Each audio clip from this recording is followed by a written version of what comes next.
San, huwag ka nang makipaglaban pa. Kailangan mo nang tumigil sa kaibangan mo. Galit na pinalo ni Elena ang anak sa braso nito gamit ang paypay pagkapasok nito sa loob ng sedan. Ma'am, nakita kong mga anak ko. Kailangan ko silang mahanap. Paliwanag ni Lucas. Frustratedly rake his hair na tumingin sa labas ng bintana. Nababaliw ka na nga. Umuwi na tayo sa atin. Karawan ng lola nina mo. Kailangan kumpleto tayo. Walang nagawa si Lucas. Kilala niyang ina. Maras siyang napabugan ng hangin sa loob ng biyahe. At nakatingin siya sa labas ng bintana. Umaasang makita ang dalawang bata. At tinawagan niya lamang si Matthew. Matt, may utos ako sa'yo. Hanapin mo ang dalawang kambal. 6 years old ang edad. And take them to my mansion. Prepare everything for them. Kung bago ka pa lang sa channel neto, ibang kwento ni Ate Jane, istorya mo, ikwento ko. Huwag kalimutang pindutin ang notification bell at subscribe button. Are you serious, La? Hindi makapaniwalang sabi ni Lucas pagkarinig sa sinabi ng kanyang lola Nina. Pinapunta siya sa bahay nito dahil sa mahalagang bagay. Ngunit madadatnan niya ang isang magandang dalaga na nakaupo sa loob ng library kasamang lola ni Lucas na seryosong nag-uusap, ngunit tumahimik ang dalawa pagkarating niya. Yes, apo. Iyon ang nais ko na ikasal ka sa apo ni Leonora. Si Leora Dilena, ang apo ng matalik kong kaibigan. Sagot ni Nina na walang biro sa boses. At ngayon pa lamang, nakita ni Lucas ang seryosong mukha ng kanyang lola. Ayoko magpakasal sa babaeng iyan. Tumayo si Lucas sa pagkakaupo at nakaismid na tumingin sa dalaga. Ay din naman ni Leora, ngunit wala siyang magagawa lalo pa ay. Nakangako siya sa kanyang lola, Leonora, bago ito mawala noong 1 buwan. Siguro ay ginawa yun ng lola niya dahil magiging mag-isa na lamang siya. Hindi niya nakilala ang biological mother niya. Sabi ng lola Leonora niya ay iniwan siya ng anak nito at hindi na nagpakita pa pagkatapos mabuntis. Isang katanungan pa rin sa kanya kung sinong ama at anong dahilan bakit iniwan siya ng kanyang ina sa puder ng kanyang lola. Pakiramdam ni Leora ay pabigat siya sa kanyang lola, kaya ginawa niyang lahat makatulong dito. At sa business nito ngunit biglang naglaho ang pinaghirapan ng lola niya nang magkasakit ito ng colon cancer. Napunta lahat ang inipon at pera sa pagpapagaling nito. Naalala ni Leora na nais ng lola niya ng masaganang buhay na hindi nahihirap at hindi nilalait dahil matindi ang scoliosis niya. Nais ng lola niya na she undergo some therapy and operation for her scoliosis. Pero tumanggi si Leora. She accepted herself and loved herself for despite her flaws. Napabalik siya sa kasalukuyan nang biglang magsarang malakas na pintuan at wala ng lalaki. The man this old woman wanted her to marry. Pagpasensyahan mo na iyon. Huwag kang mag-alala. Lucas will accept this marriage and accept you. Pagbibigay ng pag-asa ng matanda kay Leora, but she didn't felt that way. She felt bad for herself sa ginagawa niya. Pinipilit niyang sarili sa lalaking ayaw sa kanya. Ngunit anong magagawa niya? She needed to keep her promise to her grandma. 1 buwan na nakalipas, Leora was married to Lucas. Hindi niya alam kung bakit nagbagong isip ng lalaki o anong ginawa ng lola nito upang tanggapin nito ang kasal. Hindi masaya si Leora sa kanyang kasal. Bagkus, malungkot siya lalo nang makitang pakingiti ng lalaki at nairita ito sa kanya sa tuwing sila lamang mag-isa. Hindi mawawala sa mga mata nito ang disgust sa kanya. Hindi na lamang pinansin ni Leora. Pansin din niya na halos lahat ng taong naroroon ay hindi masaya sa kasal maliban sa matanda. Kahit ang ina ni Lucas ay hindi siya pinapansin matapos ang kasal. Gustong umiyak ni Leora, pero pinipilit niyang maging matatag. May isang salita siya. Naalala niya ang sabi ng kanyang lola, natutunan ng pusong magmahal. At umaasa siya sa salitang iyon. Someday, matutunan din nilang mahalin ang isa't isa. siguro, maging magkaibigan muna. Sa mismong gabi nila sa kanilang bahay, ay napuno ng dismiyado si Leora na umalis ang asawa na hindi nagpaalam. She was not expecting that night. Ang gusto niya ay respetuhin siya ng asawa niya na hindi na lamang aalis na hindi nagpaalam sa kanya. Lalo pa ay ikinasal sila ng araw na yon. At hindi alam ni Leora anong gagawin. Nang halos 3 araw bago umuwi ang asawa, hinintay niya ito sa sala. Pwede ba tayo mag-usap? Bunga ni Leora. Pansin niya na magulo ang buhok nito at may bahid ng amoy ng alak. Nakasuot ito ng suit and tie. At sabi ng lola nito, nang tumawag si Leora kahapon ay nasa business trip ang apo. Kaya't ayaw ng magulang ni Lucas kay Leora. Ang lola nitong si Nina ang bumibisita sa kanya. Minsan ay pumupunta sila sa kung saan-saan gusto ng matanda. Hindi niya rin ramdam na mag-isa. Lalo tuloy niya namimisang kanyang lola Leonora. Lucas sees, naiinis siya nang makitang babae. Kung hindi nagbanta ang lola niya na hindi ibibigay ang mana niya at ang kumpanya, hindi siya sasang-ayon na pakasalan ng babae. Maganda nga ito pero ang tindi ng scoliosis. Binibiro siya ng kanyang mga kaibigan. Bakit sa ganung babaeng pinakasalan niya? I'm tired.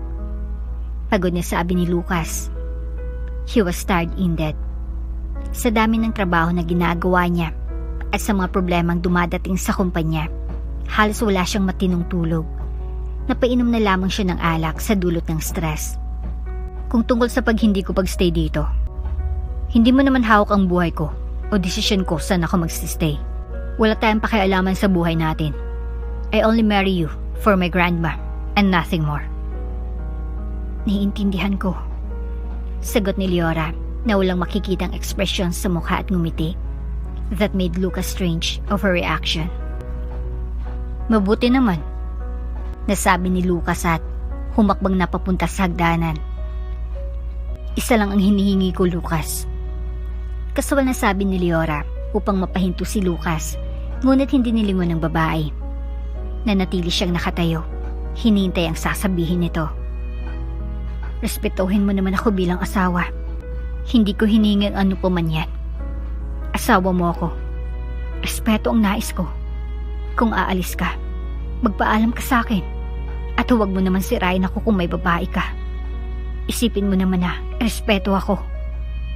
Pakiusap nito. Hindi alam ni Lucas ang sasabihin. Maybe, sumusobra ng ginagawa niya. Hindi naman din ito nais ng kasal nito.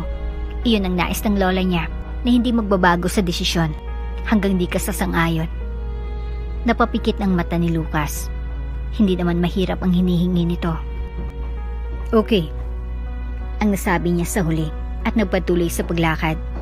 Tinitigan lamang ni Leora ang papaalis na asawa at nakaramdam siya ng kaginhawaan na sumang-ayon nito.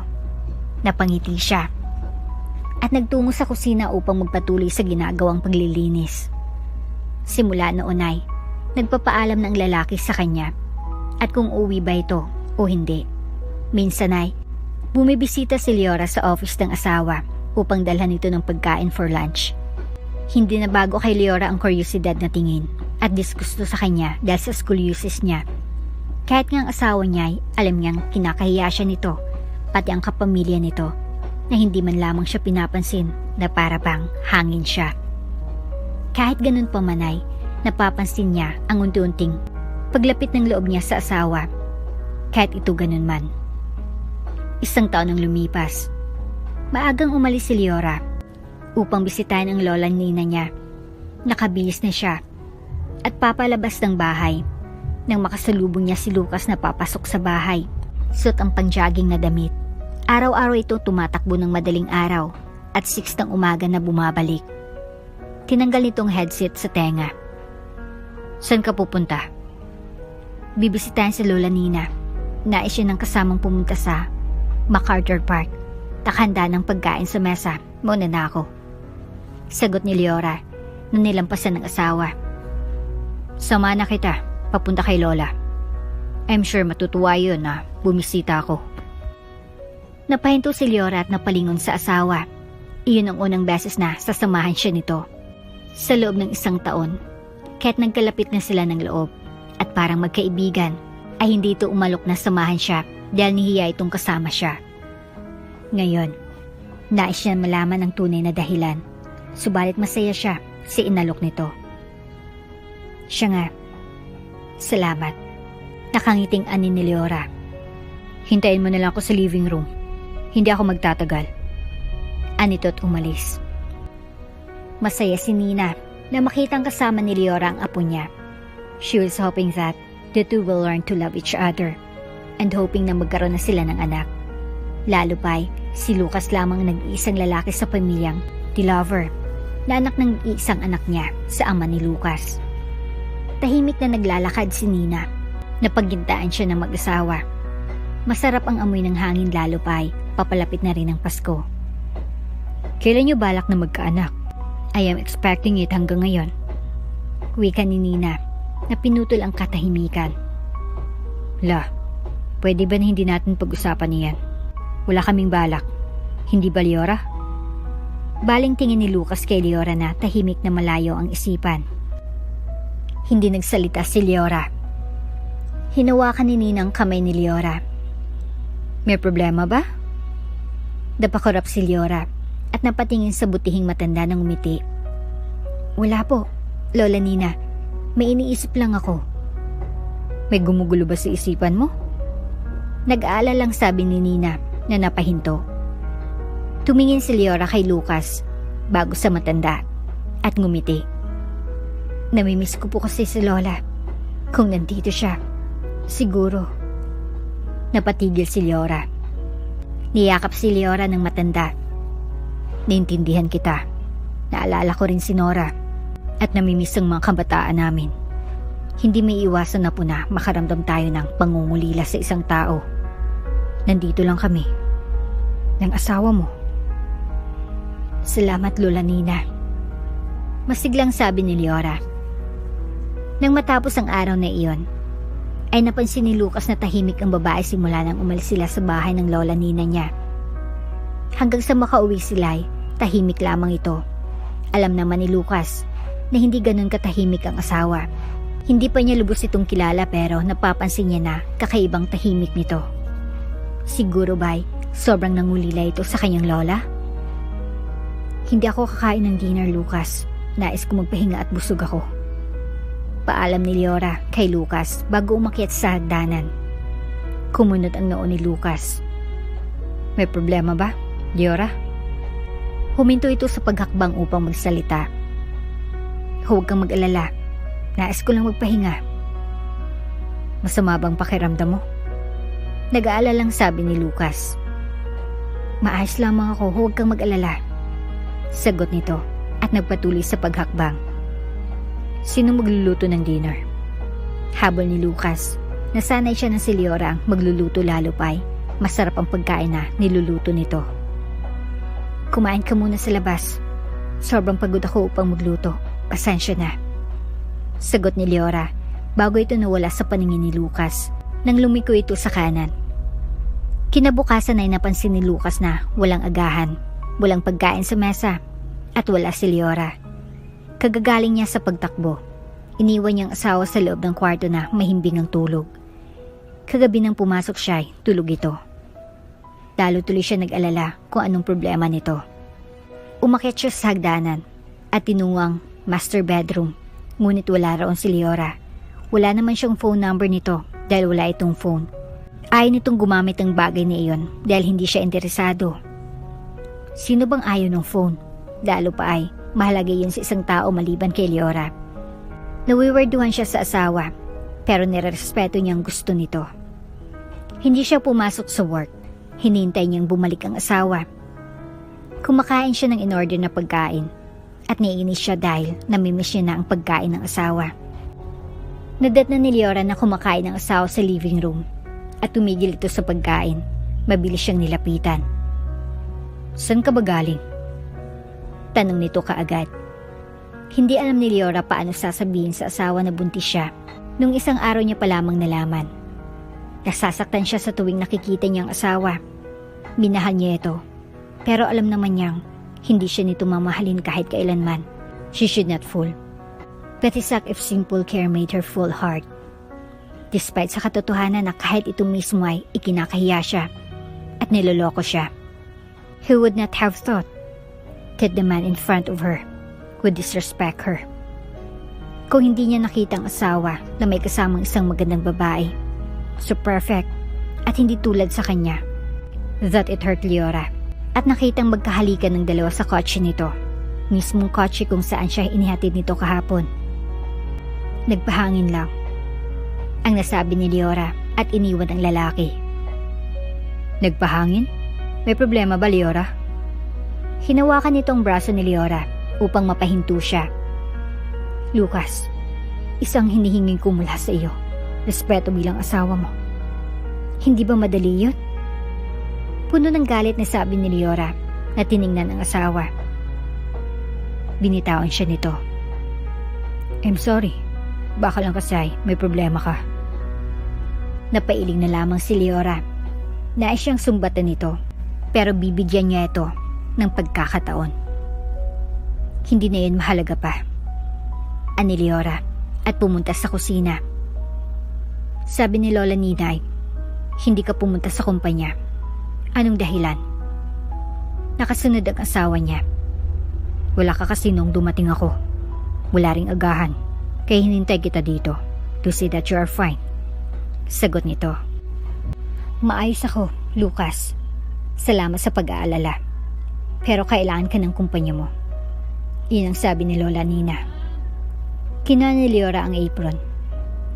Binisita mo si Lola Nina, he stated. Tumango si Leora.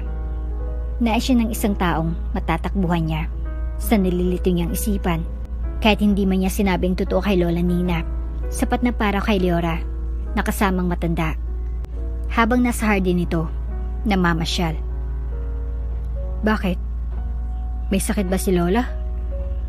Binisita natin siya kahapon. Nag-aalalang boses ni Lucas.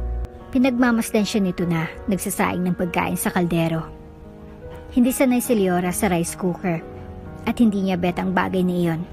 She loved to cook things as she wanted, especially how her lola cooked. In that way, hindi niya sobrang mamiss ang lola niya. Gusto niyang gawin ang bagay kung saan komportable siya. Kahit napapatanong ang asawa niya bakit ganun siya. Hindi nito naiintindihan ang pakiramdam ng nag-iisa. After her grandma passed away, that loneliness made Leora uncomfortable and sad. Wala siyang ibang taong matatakbuhan, taong makakaramdam sa kanya ng isang tahanan, maliban nang dumating si Lola Nina. At akala niyang tahanan mula kay Lucas. Na kahit ito mismo, nakakaramdam siya ng lungkot dahil ito mismo nagpaparamdam sa kanya ng bagay na iyon. Maayos si Lola, Lucas. Mas mabuting tapusin mo ng kinakain mo at magpunta ka sa kumpanya. Mas mahalaga iyon. Ani Leora, naaalala ang sinasabi ni Lucas sa kanya na mas mahalaga dito ang kumpanya.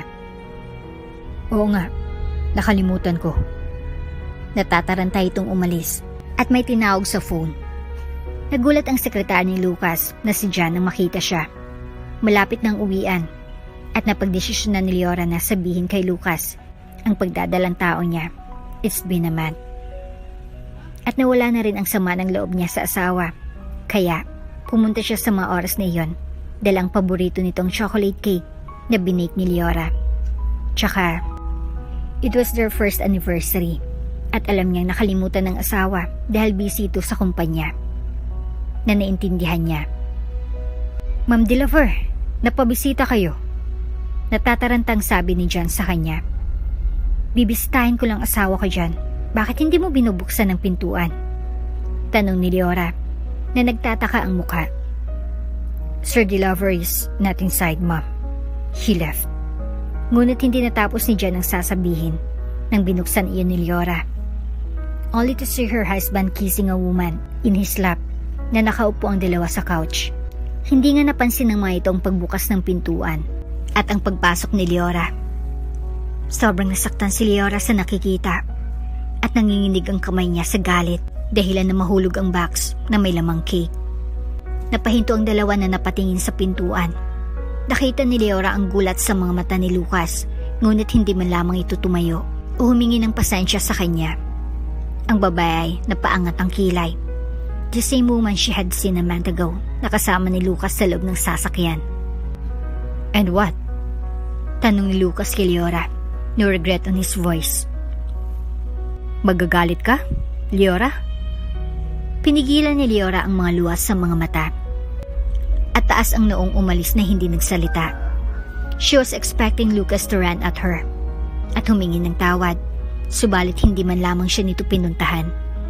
Kahit umuwi ito sa bahay ay parang wala lang nitong nangyari na lalong ikinasakit ni Leora sa katotohanan na Lucas never felt something at her at wala itong pakialam sa nararamdaman niya. Tahimik silang kumakain. Hindi mo ako nirespeto, salita ni Leora sa malamig na boses. Anong respeto bang nais mo, Leora? That's Jessica, may mistress. Hindi ko nasabi sa iyo ang tungkol sa kanya. Hindi naman yun dapat pamalaman mo. Kinuha ni Lucas ang jar ng tubig at ibinuo sa baso. Asawa mo ako, Lucas. Kasal tayo. Iyon ang hinihingi kong respeto na huwag mong sirain ang pangalan ko, ang reputasyon ko bilang isang asawa mo. Alam ito ng magulang mo, hindi ba? Nawalan ng ganang kumain si Leora. Nais siyang ilabas ang galit ngunit natatakot siya. Natatakot siyang makitang nasasaktan o umiiyak sa harap ng tao. Sa totoo ay, matagal ko ng nobya si Jessica. Bago nais ni Lola na ikasal sa iyo. You know, I won't marry you. Pero dahil hindi ibibigay ni Lola ang mana sa akin at ng kumpanya, kaya sumang-ayon ako. Lucas sighed. Anong kinakasama ng loob mo? I love Jessica, tsaka kinasalang tayo sa mga dahilan. It's not a big matter if I have a mistress. Mahigpit na hinawakan ni Leora ang kutsara. She was good and concealing her emotion, kaya hindi kailanman mababasa ni Lucas ang nararamdaman niya. She was a good actress. Para sa ikabubuti niya iyon at para hindi siya kaawaan ni numan, lalo na sa asawa niya. Hindi siya pulubi na nagmamalimos ng pagmamahal. Hindi siya ganon at hindi rin siya iyong nagsasabi ng totoo, lalo na sa nararamdaman niya.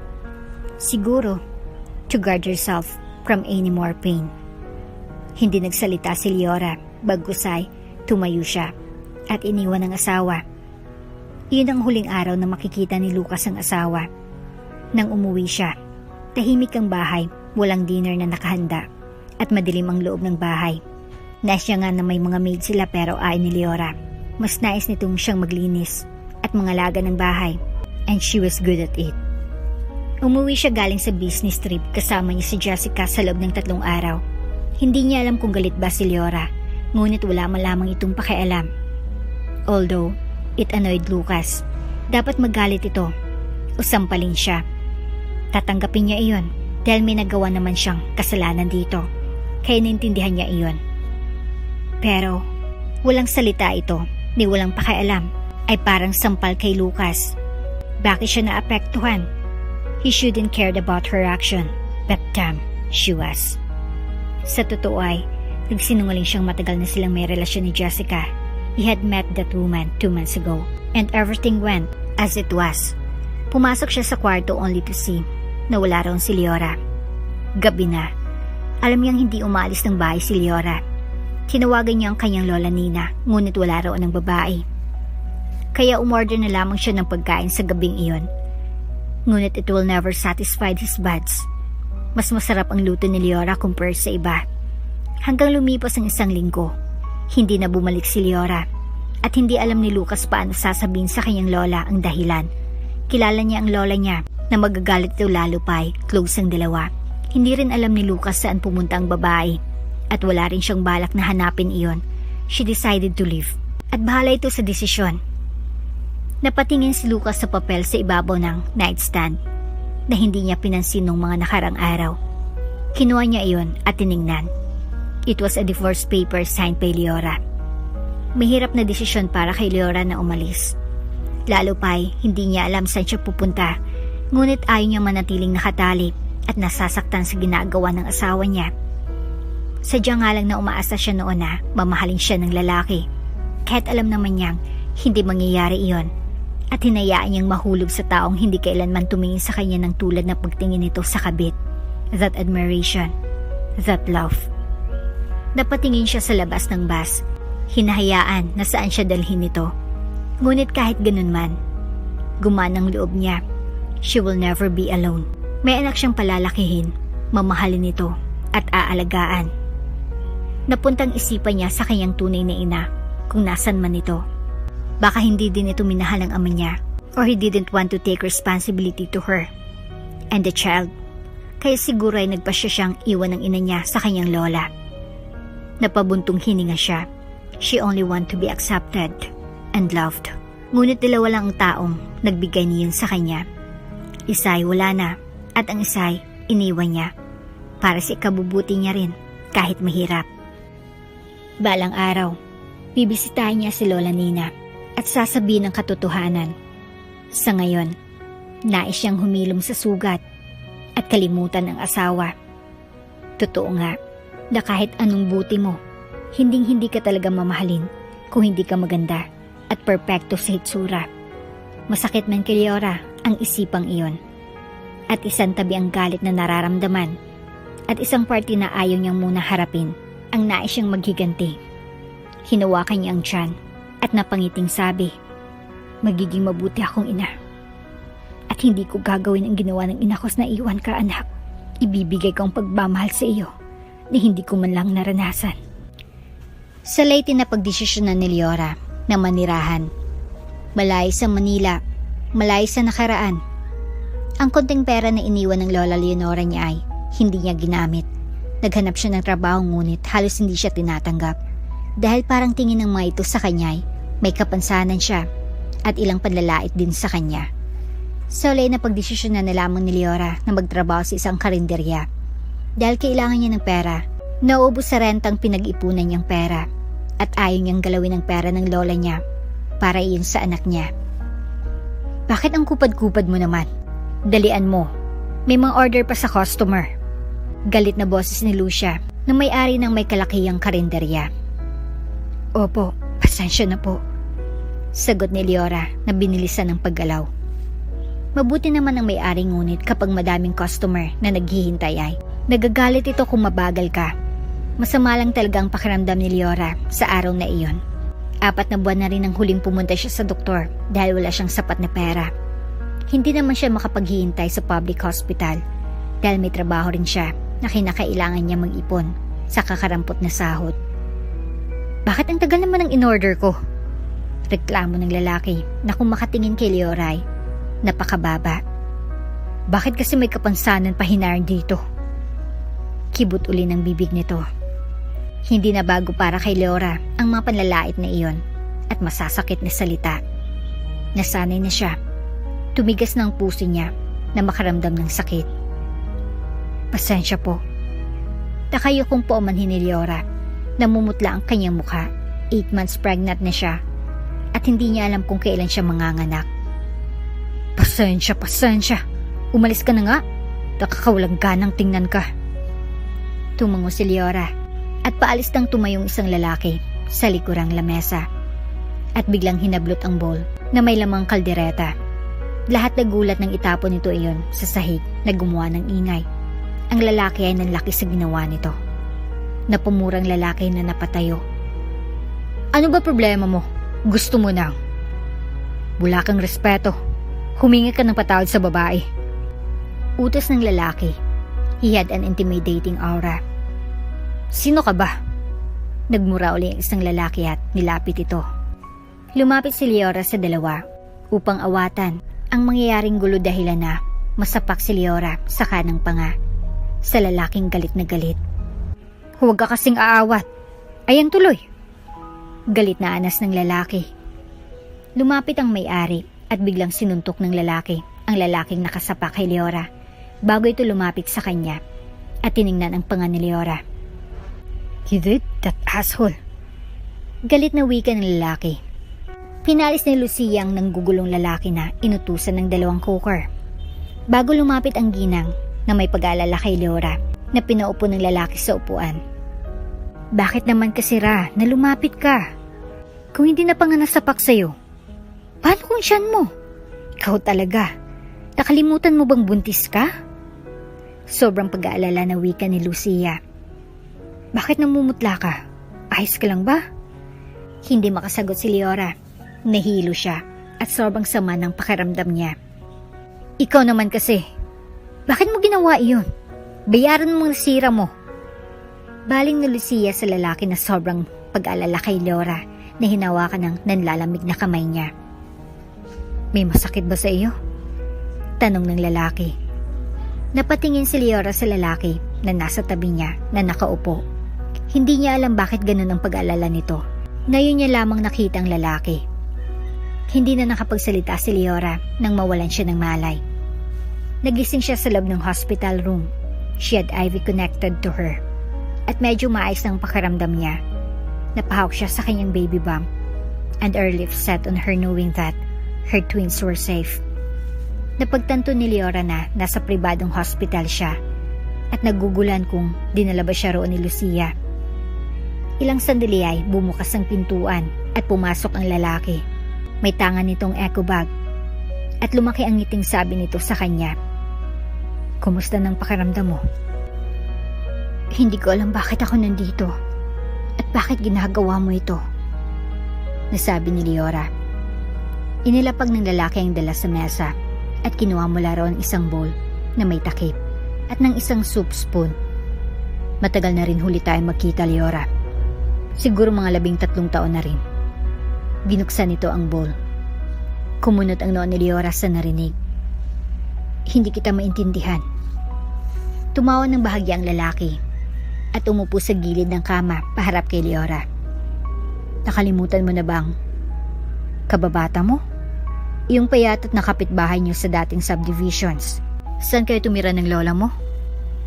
Nanlaki ang mga mata ni Leora at napasabing, 8? Masayang tumawa si Kenneth. Oo, buti naalala mo pa ako noon. Tiningnan ni Leora ang dating kababata. Hindi niya maisip na ang gwapong lalaki na may magandang pangangatawan at matangkaday ang dating kababata niya sa Pampanga. Paano? Nagugulo ang ani ni Leora. Nakalimutan mo ako pero ako hindi kita nakalimutan. Lola mo may Facebook tapos ikaw wala. Hinanap kita sa social media. At sa lola mo lang na account ang nahanap ko. Condolence nga pala. He scooped the soup spoon on the soup at balak na ipakain kay Leora. Ako na, kaya ko naman. Tanggi ni Leora at kinuha ang soup at soup spoon. Hindi umangal si Kenneth. Pero paano mo ako nahanap? Sa totoo ay nakalimutan nga niyang dating kababata. Hindi niya ito naisip pagkaalis nila sa dating subdivisions na tinirhan nila ng lola niya noon. Pero nanatili sa kanyang alaala nilang dalawa at ilan sa mga kaibigan nila noon. They treat her like she was belong at hindi pinansin ang kapansanan niya kung nanatili sila ni lola sa lugar niya iyon. Siguro ay masaya si Leora kasama ang mga dating kaibigan. Kumuha ng orange si Kenneth at binalatan iyon. Hinanap kita pero nalaman ko na kinasal ka na at masaya ako para sa'yo. Sa totoo hindi ko inaasahan na makikita kita dito sa Leyte. Pinalipat ako dito sa isang branches ng bank kaya siguro may dahilan upang magkita tayo. Biglang tumahimik sa pagitan nilang dalawa habang kumakain si Leora. Ano bang nangyari? Iniwan ka ba ng asawa mo? Tanong ni Kenneth makalipas ang 3 minutong katahimikan. Napatigil si Leora sa pagkain sa loob ng ilang buwan. Hindi niya naisip ang asawa maliban ngayon. Ayokong pag-usapan ng bagay na iyan. Mahinang sabi ni Leora na tama lang upang marinig ni Kenneth. Ngunit kapansin ng galit sa boses niya. Hindi kaagad napaimik si Kenneth. Nakatingin lamang ito kay Leora at itong umiwas kasama ng puntong hininga. Naintindihan ko. Salamat, Net. Tulad ka pa rin noong bata pa tayo. Napangiti si Leora na maalala ang noon. Ito ang isa sa kaibigan niya na close siya dahil napakaintindihin at ito lagi ang tumatanggol sa kanya sa tuwing may lumalait sa kanya ng mga bata.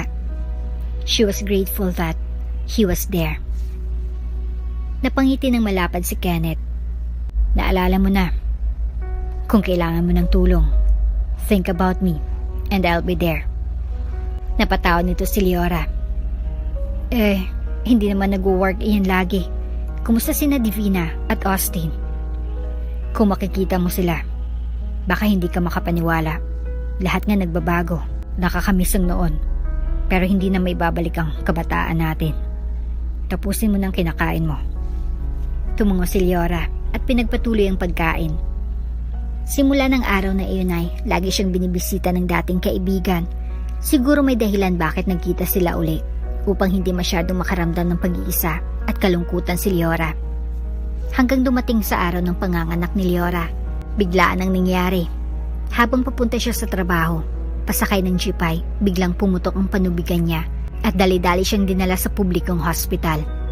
Nais ni Leora na naroon si Kenneth. Natatakot siya, hindi niya alam ang gagawin at ang matinding sakit. Subalit, wala siyang phone. Mrs., pupunta bang asawa mo? Tanong ng nurse sa kanya. Hindi alam ni Leora ang sasabihin dahil sa matinding sakit na nararamdaman. Anong pangalan mo, Mrs.? Mga tanong na hindi alam ni Leora paano sasagutin sa tindi ng sakit at halos hindi niya alam ano ang sinasabi niya. Hanggang dinala siya sa birth room at wala siyang ibang iniisip kung hindi ang magdasal sa oras na iyon na kayanin niya na magiging maayos ang paglabas ng kanyang mga kambal. Hanggang inilabas si Leora sa room at dinala sa ward kung saan naroroon ang mga nanganak. She was tired, in a pain, sleepy, and yet she was happy knowing na safely and healthy na ilabas niya ang dalawang anak. Naluluha si Leora nang dinala ng nurse ang dalawang supling niya. They were small and fragile, kaya sobrang ingat ni Leora. Pinadede niyang dalawa sa tulong ng katabing kama ng ina. Nakakatuwa naman na kambal ang anak mo, sabi ng babaeng si Jessica, tatangan din ng sanggol. Ngumiti lamang si Leora. Nakasandig sa headboard ng kama. Ang mga mata niya ay nasa mga anak. She had named them Dale and Dane, her little boys. Napansin ni Leora ang birthmark sa gilid ng panga ng mga ito at naalala ang dating asawa. Nasaan ang asawa mo? Bakit hindi ka binisita? Usisa ni Jessica na umupo sa gilid ng kama kung nasa naroon si Leora. Ayon na ayon ni Leora na pag-usapan ng tungkol sa dating asawa. Naroroon pa rin ang sama ng loob at galit niya sa asawa. Akala niya mapapatawad niya ito. Pero isa sa hate niya talaga ay direspetuhin ng taong inaasahan niyang rerespetuhin siya. Magsasalita sana si Leora nang dumating si Kenneth na nagmamadali siyang dinaluhan. Dala ang mga gamit niya. Sabi ko sa'yo na kailangan mo ng phone upang makontak ako. Kung hindi sinabi sa kakilala ko dito sa ospital na nandito ka, malamang hindi ko malalaman. Bungad na sabi ni Kenneth na may pag-aalala sa boses. Napatingin si Kenneth sa dalawang sanggol na dumidede at ngumiti. Naalala mo bang sinabi mo noon na gusto mo ng kambal na anak? At heto, Leora, may anak kang kambal, your little boys. Napangiti si Leora nang maalala ang noong biro niya sa mga kaibigan at ang dream niya ay magkaroon ng kambal na anak matapos makakita ng dalawang kambal sa parke. Yung amo mo ang naglagay ng ilang gamit mo dito habang hindi ka pa dinidischarge. Tsaka, bibistahin kanya mamaya. Salamat, Nat. Marami ka nang naitulong sa akin. Napakabuti mo talaga. Pasalamat ni Leora. Siguro, kung wala ito, hindi niya alam paano kukunin ang mga gamit. Ayaw niya iwan ang mga anak. Dapat nandito ka nung nanganak ang asawa mo. Napakahalaga ng araw na iyon. Sabat ni Jessica. Sus, inuuna pang trabaho. Tapatingin si Kenneth sa babae na ngayon lamang nito napansin. Hindi ko po. Ipagtatama na sana ni Leora ang sinasabi ni Jessica nang magsalita si Kenneth. Hindi na ulitin. Pasensya. Napatingin si Leora kay Kenneth. Nagtataka bakit sinabi iyon. Nat, tawag ni Leora sa pangalan nito. Tumingin si Kenneth sa kanya na umiling at ngumiti. Kaya hindi na nagsalita si Leora. Makalipas ang 2 araw ay umuwi na si Leora at 2 niyang sanggol. Na isa sa mga sanggulay hawak ni Kenneth na parang pamilya ang mga ito. Salamat, Nat. Inilagay ni Leora ang sanggol sa ibabaw ng kama. Alam kong may trabaho ka pero nagawa mo pa rin samahan ako. Ayos lang, basta makatulong ako sa'yo. Tiningnan ni Kenneth ang kargang sanggol. Hindi mo ba sasabihin sa ama nila? Sa narinig ay tila umasim ang mukha ni Leora at nakaramdam siya ng inis. Ayokong pag-usapan ng tungkol sa kanya. Tumingin si Kenneth sa kanya na nagguguluhan. Hindi ko maintindihan kung bakit. Kailangan ng mabatang ama nila. Kaya mo bang buhayin ang mga ito? Sa ganitong buhay, Leora? Choosing this life to them when their father can afford a good life to them? Kinuha ni Leora ang sanggol kay Kenneth. Galit ang mukha niya. Siya pang may mali. Sa ginawa ni Lucas sa kanya, hayaan niya lang. Mananatili siya. Hibang lang ang gagawa noon na tatanggapin na hindi respeto ng ganung dapat respetuhan ka dahil mag-asawa kayo. Taong walang pakialam sa nararamdaman ng iba. Inilagay ni Leora ang sanggol sa tabi ng kakambal bago humarap kay Kenneth. Naroroon pa rin ang tanong sa reaksyon ng mukha nito. Hindi mo alam kung gaanong klaseng lalaking dating asawa ko. Kung may pagkakataon lang na bumalik sa nakaraan, hindi ako sasang-ayon na ikasal. I never felt anything at all but loneliness and discrimination. Maliban kay Lola Nina, sa pamilyang mayroon ito, si Lola Nina lamang ang nagmahal sa akin. Wika ni Leora na may lungkot sa boses. Namimiss siya ng Lola Nina. Kumusta na kaya ito? Sinasaktan ka ba niya? Pwede natin siya kasuhan sa ginawa niya if he abused you. Umiling si Leora. Mas gugustin ko pang physical na sinasaktan ako, Net, kaysa emotional and mental. Ang taong natutunan mong mahalin ay kinagago ka paharap at patalikod. Pinagtatawanan dahil wala akong mali siyang winawarak niya. Ang respetong hinihingi ko. Hindi ko naman hinihingi na mahalin niya din ako. Nais ko lang ay respetuhin ako bilang asawa niya. At huwag. Hindi napigilan ni Leora na mapaluha. Nainis siya sa sarili. Bakit nagiging emotional siya? Lumapit si Kenneth sa kanya at niyakap siya. Alam mo bang nakita ko siya kasama ang mistress niya sa loob ng office? Hindi siya humingi ng sorry. Hindi siya nahiya. Kagos na tuwa pa siya. Bakit? Hindi ba ako deserve na respetuhin? Kasi may kapansanan ako? Hindi ako. Napatigil ni Leora ang sinasabi ng magsalita si Kenneth. Deserve mong respetuhin, Leora. Naintindihan ko kung bakit. Sinong tangang mananatili sa poder ng isang taong walang pakialam sa iyo. It's a good choice you left.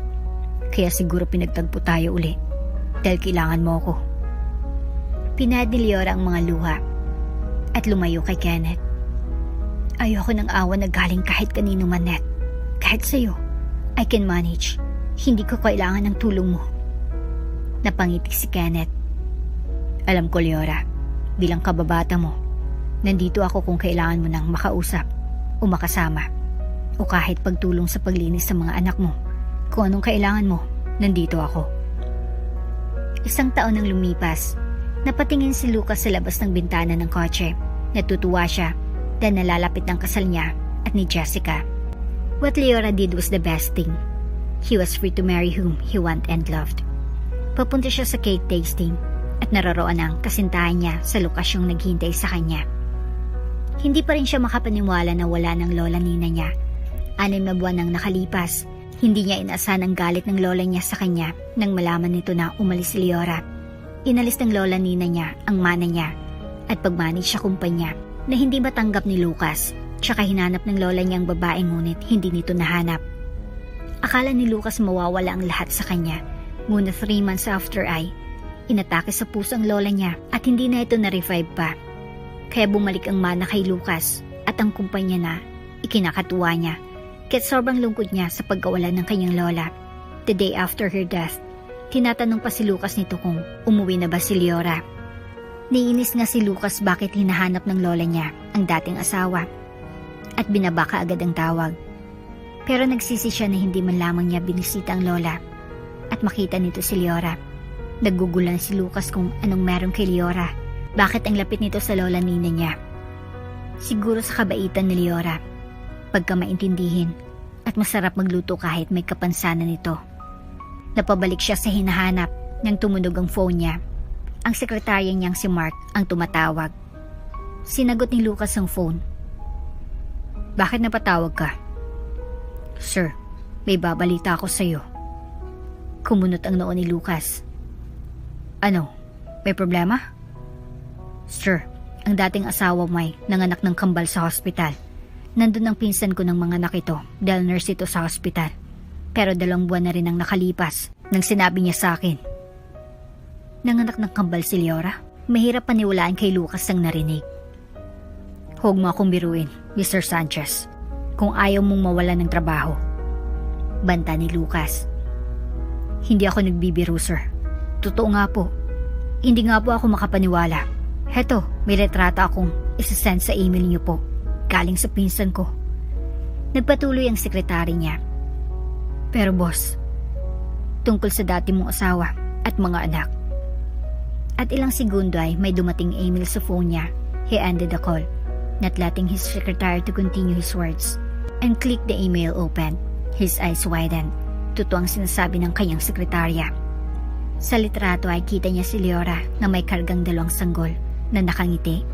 Hindi makahinga si Lucas habang tinititigan ang litrato. 1 taon na rin ang lumipas huli niyang nakita ang dating asawa.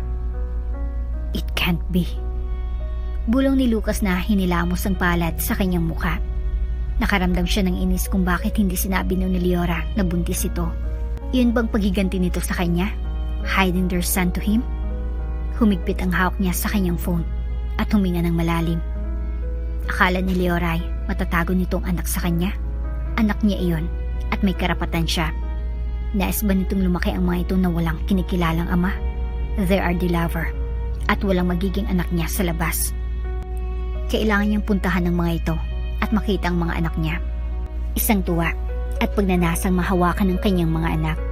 Ang kanyang mga kambal. Kung totoo nga iyon, kailangan niyang kumpirmahin. Tumunog ang kanyang phone. Si Jessica iyon. Kaagad na sinagot ni Lucas ang tawag. Love, nasan ka na ba? Tanong ni Jessica sa kabilang linya. Nakaramdam ng guilt si Lucas sa isipan na kung itutuloy niya ang kasal kay Jessica, hindi naman ito tatanggapin ng mga kambal niya. May nais ng mga ito ang kanilang ina. Gusto niya si Jessica kaya nahirapan siyang pumili.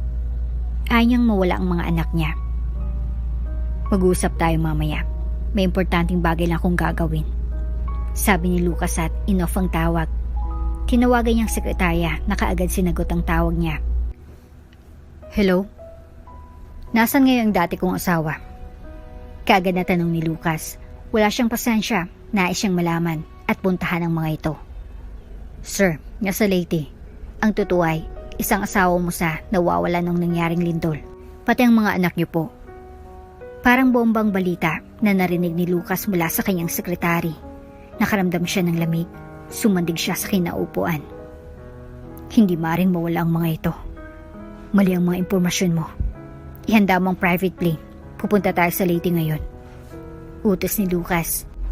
Nang marating nilang Leyte, ay unti-unti nang nakakabangon ng mga ito sa nangyaring malakas na lindol na 3 buwan nang lumipas. Pumunta siya kung saan ang address ng dating asawa na nakuha niya sa impormasyon. Ayaw pa rin niya tanggapin na isa sa nawawalang mga kambal niya at ang dating asawa. Ngunit nakita niyang dating inuupahan nitong boarding house ay wala na, napalitan na ng isang grocery store. Pumunta siya sa malapit na pulis upang kumuha ng impormasyon at malaman niyang ang mga kambal niya ay nawawala at ang dating asawa ay patay na at natabunan ng gumuhong boarding house. Nakaramdam ng guilt si Lucas sa narinig, lalo na sa dating asawa na naging mabuti sa kanya at maintindihin. Nalulumong siya sa nalaman. Kailangan niyang hanapin ang mga anak niya at naniniwala siyang buhay pa ang mga ito. 6 na taon ang lumipas. Hindi tumigil si Lucas sa paghahanap sa kanyang mga anak. Noon niya pinukos ang sarili sa paghahanap at sa trabaho niya. Hindi niya tinuloy noon ang kasal niya kay Jessica nang malaman niyang niloloko siya ng babae. Ayaw niyang masaktan muli at magmahal. Panay ang punta niya sa Leyte upang hanapin ang mga anak. Umaasang makikita ang mga ito. Bumili siya ng lupa at bahay roon at ilang araw na nanatili sa pag-asang makita ang mga ito. Habang naglalakad si Lucas ay napapunta siya malapit sa simbahan. Ang kanyang matingin ay sa bukana. Parang may kung anong humila sa kanya na magdasal roon pero hindi siya makajos. Tumunog ang phone niya. Ang kanyang inang tumatawag. Sinagot niyang tawag. Hello, ma'am. Nasaan ka ba? Nakalimutan mo bang kaarawan ngayon ng lola Nina mo? Inasahan ka namin dito. Bumuntong huminga si Lucas. Pagod na siya at nais siya ng sumuko na maaring buhay pang mga anak niya. Siguro, kailangan niya nang tanggapin ang katotohanan na wala ng mga ito. Naghahanap ka pa rin ba sa mga anak mo? Goodness sake, son. 6 years nang nakalipas. They are good as bone and unrecognizable. Pinutol niyang ina. Nagalit siya sa sinabi nito sa kanyang mga anak. Hindi sila patay, ma'am. Kung hindi ko makikita kahit ang bangkay nila. Pwede ba? Hayaan niyo na lamang ako. At in-off niya na ang phone. Sa inis ay naglakad siya papunta sa simbahan. Ngunit napatingin siya sa 2 batang naghati sa isang tuyo sa gilid. Nakaupo sa maduming sahig. Madungis ang mga ito. Mahaba na ang mga buhok at may butas ang mga damit and short pants na suot. Walang pampaa. Nakaramdam siya ng awas sa mga ito. Kumunot ang noo niya. Natitigan ng mabuti ang mga bata. Lumapit siya. Bumilis ang tibok ng puso niya. Magkakambal ang mga ito. Umalis nga kayo dyan. Ang babantot. Sabi ng babaeng nagtitinda ng isang milk tea at pastries. Ang mga batay tumayong tumakbo.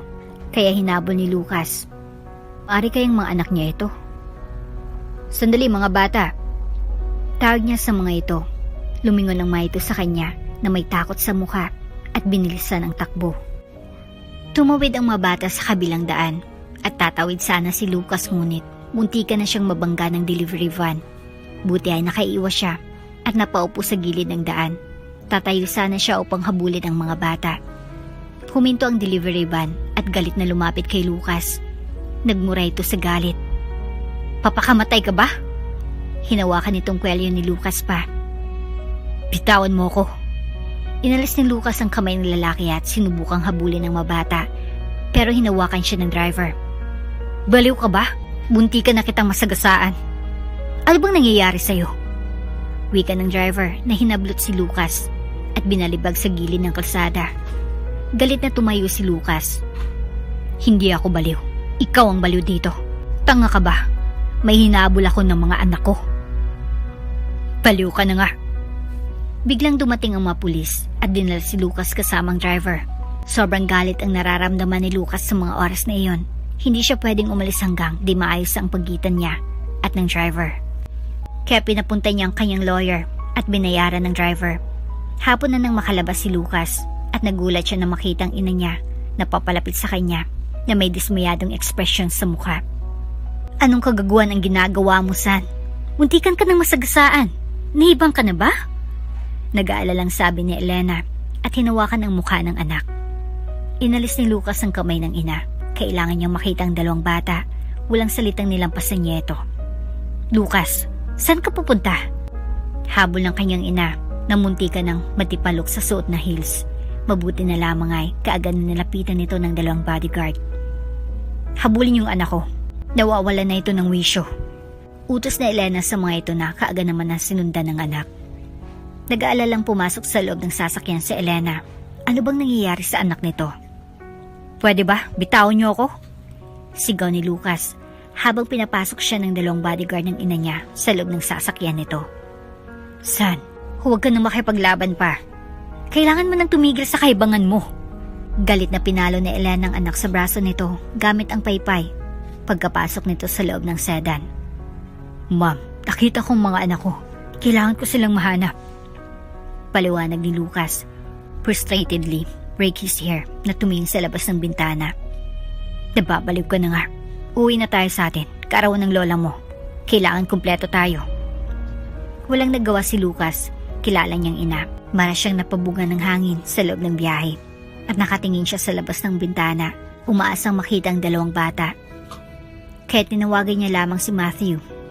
Math, may utos ako sa'yo. Hanapin mong 2 kambal. 6 years old ang edad. And take them to my mansion.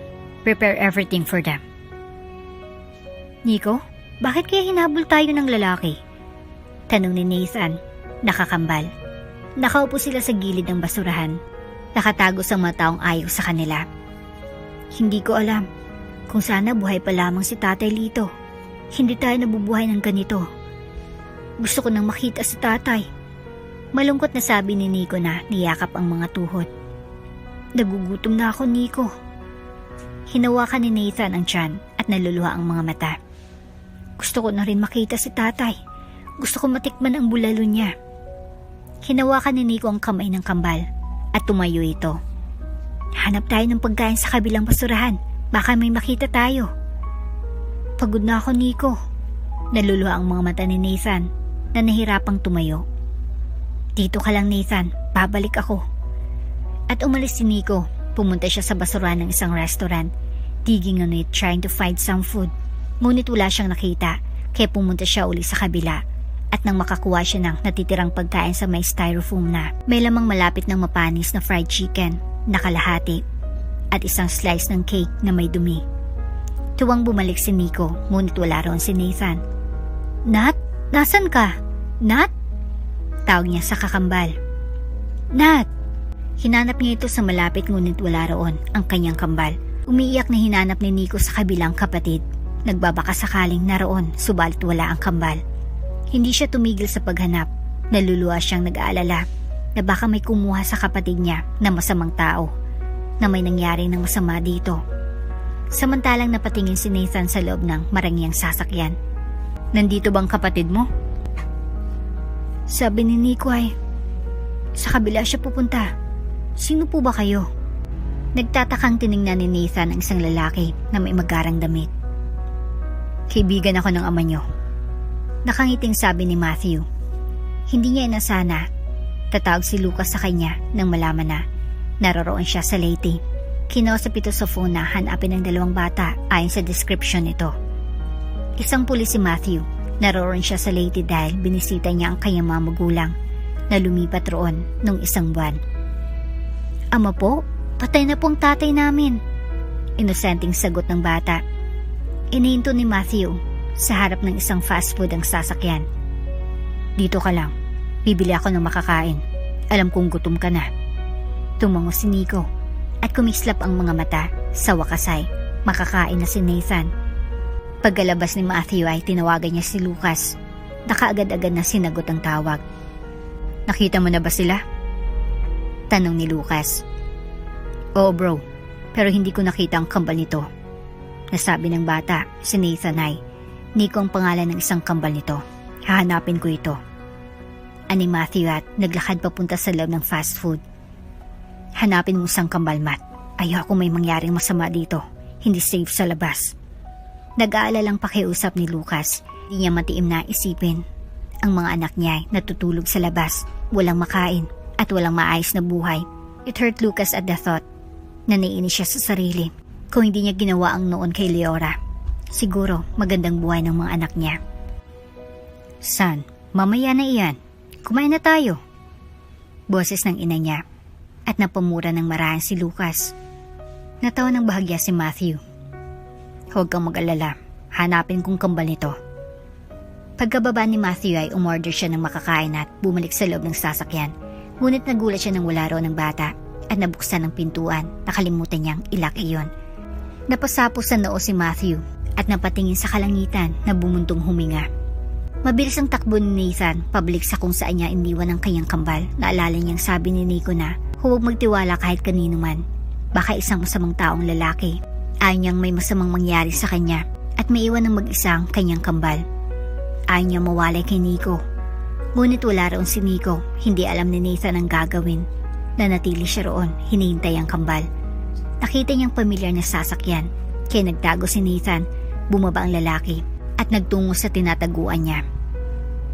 Huwag ka na magtago pa, Nathan. Hindi ako masamang tao. Kaibigan ako ng ama niyo. Hindi ko kayo kilala. Umalis na kayo. Akmang tatakbo si Nathan pero hinawakan siya ni Matthew sa braso. Bitawan niyo ako! Tulong! Tulong! Sigaw ni Nathan na umiiyak. Nico, tulong! Pulis ako, kaya huwag kang Nabitawan ni Matthew ang bata nang biglang may kumagat sa braso nito. Napasigaw sa sakit si Matthew. Napatingin siya sa batang kinuang kamay ng kapatid at nagtakbo. Nakahawak si Matthew at natawa. palaban ng mga ito. Tumakbo si Matthew at hinawakan ang dalawang bata na nagpupumiglas. "Bitawan niyo ako!" sabi ng mga ito. Dinala ni Matthew ang mga bata na parehong nangangayat at madungis. Parang sako niyang binitbit sa bawat bewang ang mga ito. At pinasok sa loob, closing the door. Bago pumasok sa loob, sinubukan ng dalawa na buksan ang pintuan pero hindi magawa. Takot ang nasa mukha ng mga ito. Kinuha ni Matthew ang biniling pagkain at inabot sa dalawa. Pagkain iyan.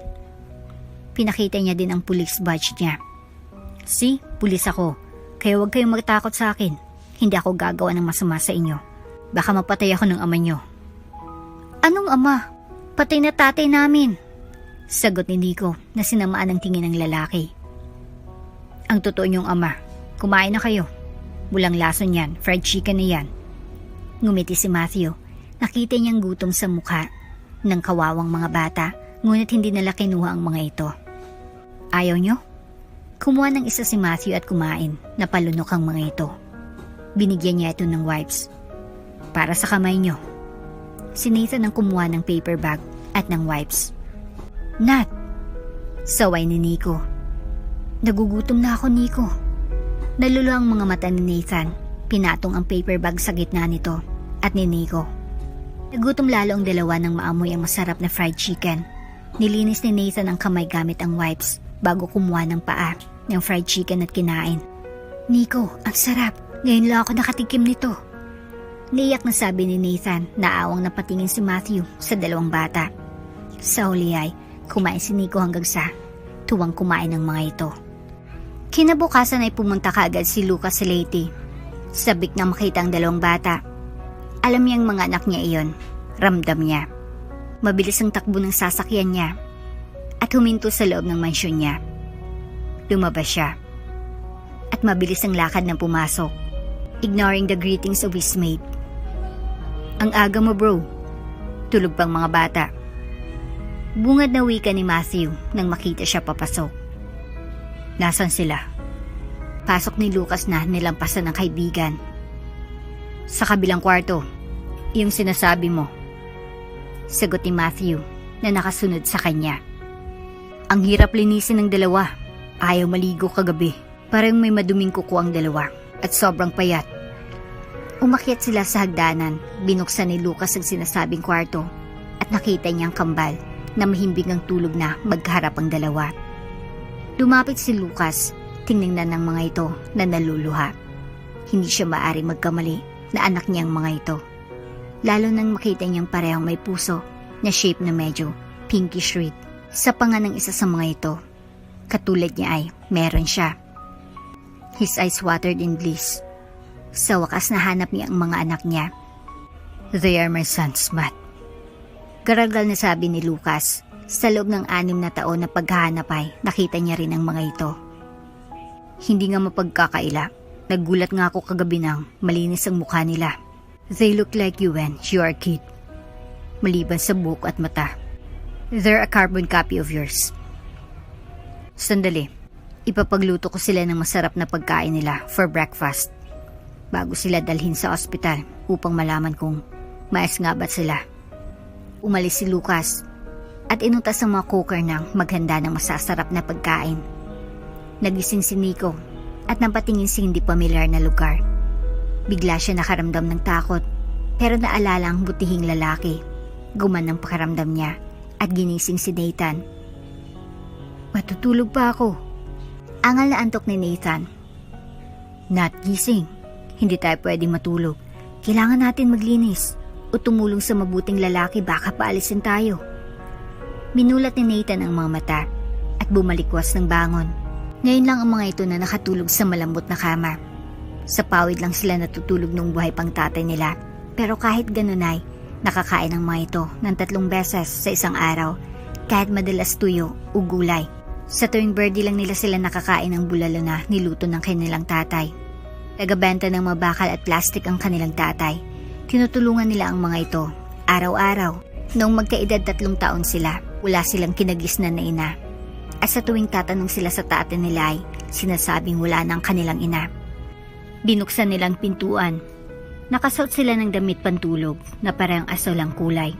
Napahinto sila nang makita ng mga itong isang lalaki na palabas sa kusina.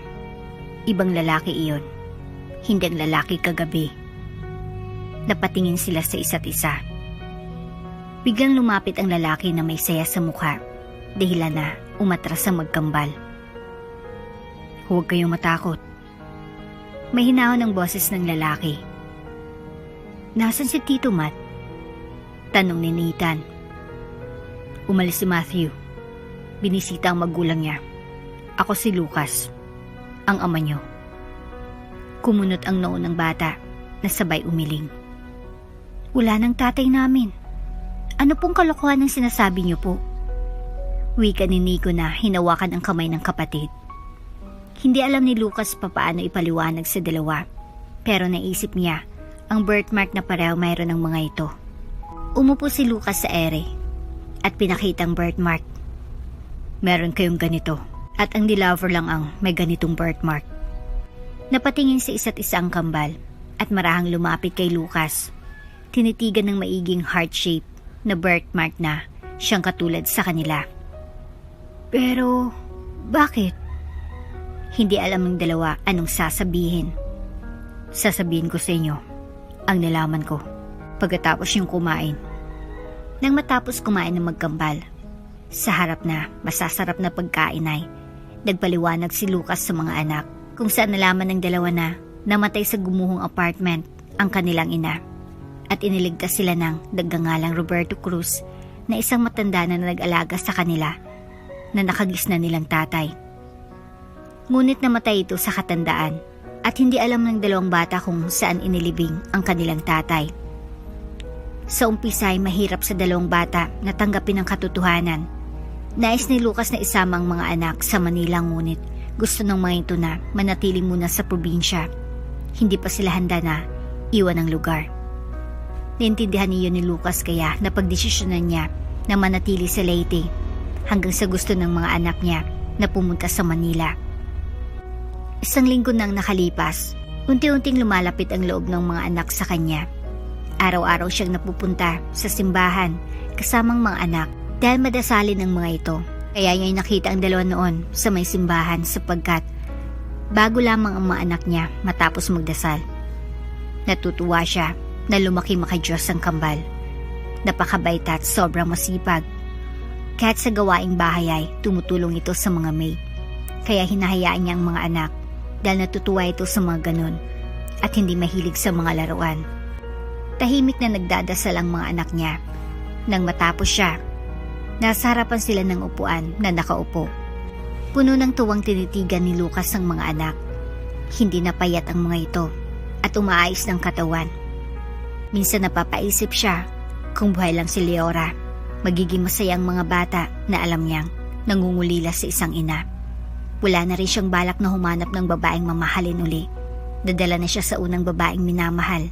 Kung tinutunan niyang mahalin si Leora, siguro maayos ang takbo ng mabuhay nila kasamang mga anak nila. Nakaramdam ng lungkot si Lucas. Lagi siyang humihingi ng tawad sa Diyos sa nagawang kasalanan sa dating asawa. Lumingon siya sa likuran at napalingon siya nang makita ang isang pamilyar na muka. Napatayo siya. Gulat ang nasa sistema niya nang mapansin niyang babae ay kaagad na umalis ito. Buhay ang asawa niya. Parang imposible. Ang sabi ay patay ng kanyang dating asawa. Ngunit kita niyang dating asawa. Hindi siya nagkakamali. Ang maganda nitong mukha na tulad ng dati. Ngunit maayos lang tayo nito. Ibang-iba na sa dating asawa niya. Pa, tapos na po kami. Tara na po. Lapit ng kambal sa ama. May problema po ba? Tanong ni Nathan na tumingin sa harapang pintuan ng simbahan. Umiling si Lucas. Wala mga anak. Tara na. Dinala niyang bata sa ice cream shop. Sasabihin niya sa mga anak kapag nagkita at nakausap niya na si Leora. Marami siyang sasabihin dito. At isa na roon ang kapatawaran sa nagawa niya. Pumasok si Leora sa loob ng sasakyan kung saan naghihintay si Kenneth. Bakit bumalik ka kaagad? Nakita ko ang dati kong asawa. Hindi ko inaasahan na nandito pala siya. Sagot ni Leora. Umaangat ang makilay ni Kenneth. Talaga? Ano kayang dahilan bakit nandito ito? Hindi na mahalaga iyon. Ang mahalaga ay hanap kong mga anak ko. Wala bang nabigay na impormasyon ng hinire mong investigador? Binuksan ni Leora ang kanyang phone at binasang message ni Rona na kapatid ni Kenneth. Nais ni Rona na dumaloy tayo sa charity ball next week. Pagsasabi ni Leora sa kasintahan. Well, alam ko naman na hindi tayo makakadalo dahil hahanapin mong mga anak mo. Sabi ng investigador ay buhay ang mga anak mo. Pero wala pa siyang nakukuhang impormasyon kung nasa ng mga ito. Sagot ni Kenneth na hinawakan ng kamay ni Leora. Kung saan ka, andun ako. Kahit aabutin tayo ng ilang taon, mahanap ang mga anak ko. Ngumiti si Leora. Masaya siyang may isang taong minamahal siya kahit ano pa siya noon na minahal niya rin. Kahit maghintay ng kasal natin? Nakangiting tanong ni Leora na sinandig ang ulo sa balikat nito. Hinalikan ni Kenneth ang ulo nito bago sinabing, maghintay ako, mahal. Inangat ni Leora ang mukha at tiningnan si Kenneth. Pero may isang bagay akong gagawin, mahal. Isang bagay na matagal ko nang hinangad. Hindi lang makita ang mga anak ko. Susuportahan kita sa nais mo kung ikakabuti mo, mahal. Sinandal ni Leora ang ulo muli sa balikat ni Kenneth at pinikit ang mga mata. Kung makikita ko ang mga anak ko, gusto ko ibigay ang buhay na dapat sa kanila. Alam ko, she mourned for 6 years for them. Akala mo wala ng mga anak mo, pero napakabuti ng Diyos. Mahal, He saved them. And now, ang isang bagay na kulang lamang ay magkita kayo. Sabik na sabik si Leora na makita ang mga anak. Hindi niya alam kung maayos ba ito o hindi, pero pinapanalangin niya na maayos ang mga ito. 6 na taon siyang nagdusa at nagsisi na hindi na iligtas ang mga anak niya, na parang katapusan na ng kanyang mundo. Nagpapasalamat siya na naroroon si Kenneth sa madilim niyang mga araw. Kaya sobrang laki ng utang na loob niya sa taong minahal siya at inintindi siya. Kailangan niya na gawin ang isang bagay na gusto niya gawin sa pamilyang DeLaver, na pabagsakin ang taong nanlait sa kanya at pinaramdamang pagiging iba dahil sa kapansanan niya, lalo na ang dating asawa nito na niloko siya. They deserve to be punished at gagawin niya iyon. Sa loob ng kalahating taon ay hindi pa rin mahanap ang mga kambal niya at hindi siya mawawala ng pag-asa. Bumalik siya sa Maynila upang gawin ang mga bagay na nais niya. Tinitigan niya sa malayo ang dating asawa na masaya ang mukhang kausap, ang mga investor. Mga investor na kilala ni Leora. Nasa loob siya ng sasakyan, tinitigan niya si Lucas sa loob ng restaurant. Galit ang nasa puso niya. Naalala niyang noon, the way Lucas didn't care at her nang malaman niya. Hindi ito humingi ng sorry. Ang katuwaan sa mga mata nito na makita siyang naroroon. Humigpit ang hawak niya sa phone. Tinawagan niya ang isa sa inside niya sa loob ng kumpanya ng DeLaver, ang DeLaver Groups of Companies. Binili niyang kalahati ng stocks na hindi alam ni Lucas na siyang nagmamayari na niyon. How's it going in there? Tanong ni Leora kay Jenna. I heard, Miss Delena, may malaking project na nawala sa DeLaver at naghanap ng paraan ng CEO na mahanap ang investor. Hindi maayos ang standing ng company. Sagot ni Jenna. Thank you sa information, Jenna. May mga ongoing project ba sila? At sinabi ni Jenna ang mga list ng project. Pagkatapos makausap ni Leora ang babae ay pumunta siya sa mall upang bumili ng ilang gamit. Naiwan si Kenneth sa Leyte upang hanapin ang mga anak niya habang may ginagawa siya sa Manila. Palabas siya sa mall nang makita niya sa di kalayuan si Lucas na papasok sa mall, kaya mabilis siyang bumalik sa nilakaran at dumaan sa kabilang exit. Hindi pa siya handa na makita si Lucas. Magpapakita siya sa araw na bagsak na ito at hindi siya maawa sa kalagayan nito. Hindi alam ni Lucas ang gagawin. Sunod-sunod ang proyekto na nawawala sa kanya at hindi niya alam anong gagawin. Paunti-unti na rin nawawala ang investor sa nangyayari. Walang lakas siyang napaupo sa swivel chair. Walang pag-asang napatingin sa labas ng bintana. Paano nang magiging buhay ng mga anak niya? Napapikit siya. Kung tatagal pa ba siya sa mundong ito, nais siyang mabigyan ng magandang buhay ang mga anak. Umuwi si Lucas sa bahay. 2 maid na lamang natira sa kanya. At unti-unti nang naubos ang savings niya. Hindi niya nakausap ang ina. Alam niyang stressed ito sa nangyayari pati ng ilan sa kapatid niya. Papa! Masayang nilapitan siya ng mga anak na yumakap sa kanya. Kahit papaano ay gumaan ang kanyang pakiramdam. Papa, kumusta ang trabaho? Tanong ni Nico na kinuha ang briefcase niya at nilagay si Babaw ng center table. Nais umiyak ni Lucas sa mga oras na iyon. Pagod na siya. Kung wala ang mga bata, baka matagal niya siyang sumuko. Pero sa 6 na buwan, naging silang dahilan na ipinagpatuloy niya ang buhay. Gagawin niya ang lahat na mabigyan ng magandang buhay ang mga ito.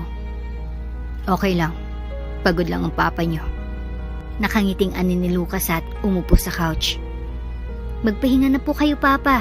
Gabi-gabi na lang po kayo umaalis. Nakakalimutan niyo pong pumunta tayo sa simbahan. Salita ni Nathan na umupo sa tabi ng ama at niyakap ang braso niya. Papa, ayaw po namin mag-aral sa bahay. Gusto po namin sa paaralan.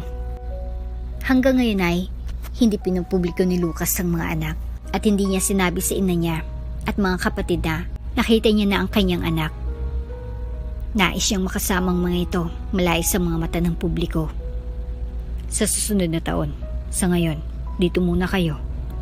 Sagot ni Lucas na hinawakan ang ulo ng anak. Hindi niya napansin na umalis si Nico at nagdala ito ng isang plate ng cookies.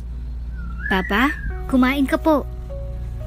Lalong lumaki ang ngiti ni Lucas at tinago ang lungkot kasamang takot. Takot na iwan ng mga ito. Hindi pa siya handa. Naluluha ang mga matang. Pinalapit niya ang mga anak niya at niyakap ang mga ito. He will enjoy the moment he had with them. Nagising si Lucas sa tunog ng kanyang phone. Napatingin siya. Ang ina niya. Pagod at nakapikit ang mga matang kinuha niyang phone sa nightstand. Hello? Totoo ba, son? Totoo ba? Namamasang boses ng kanyang ina. Anong totoo, ma'am? Nagugulang tanong ni Lucas na binuksan ng mga mata.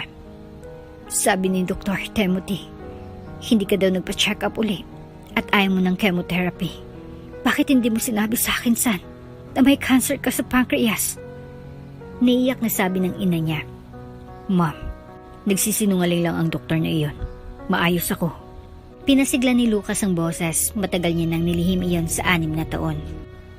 Son, bakit? Bakit tinago mo sa akin? Ina mo ko. Dapat alam ko.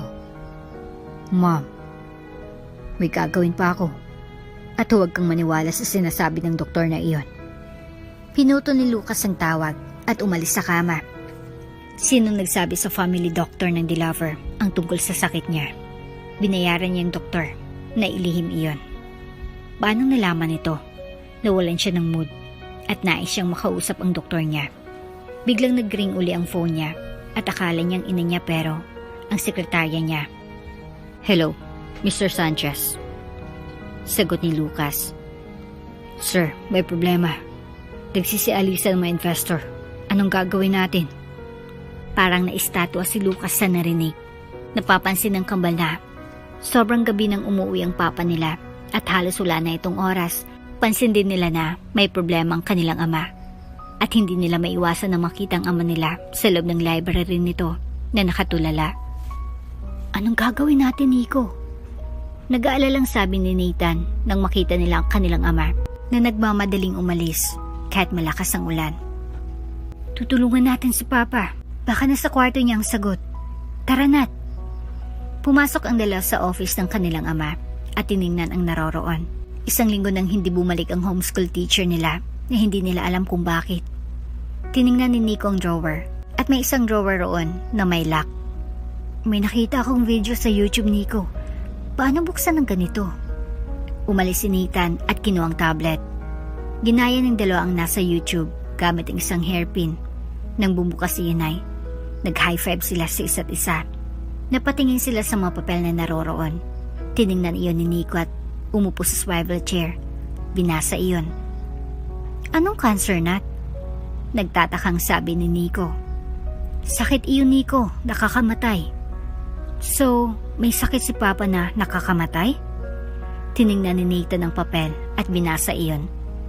Parang ganun nga, Nico. Kaya siguro busy si Papa upang magpagaling. Umiling si Nico. Hindi, sa tingin ko may ibang problema pa. Napatingin sila sa laptop ng ama nila na naiwan ito. Binuksan nila iyon gamit ang password na hinulaan ni Nathan.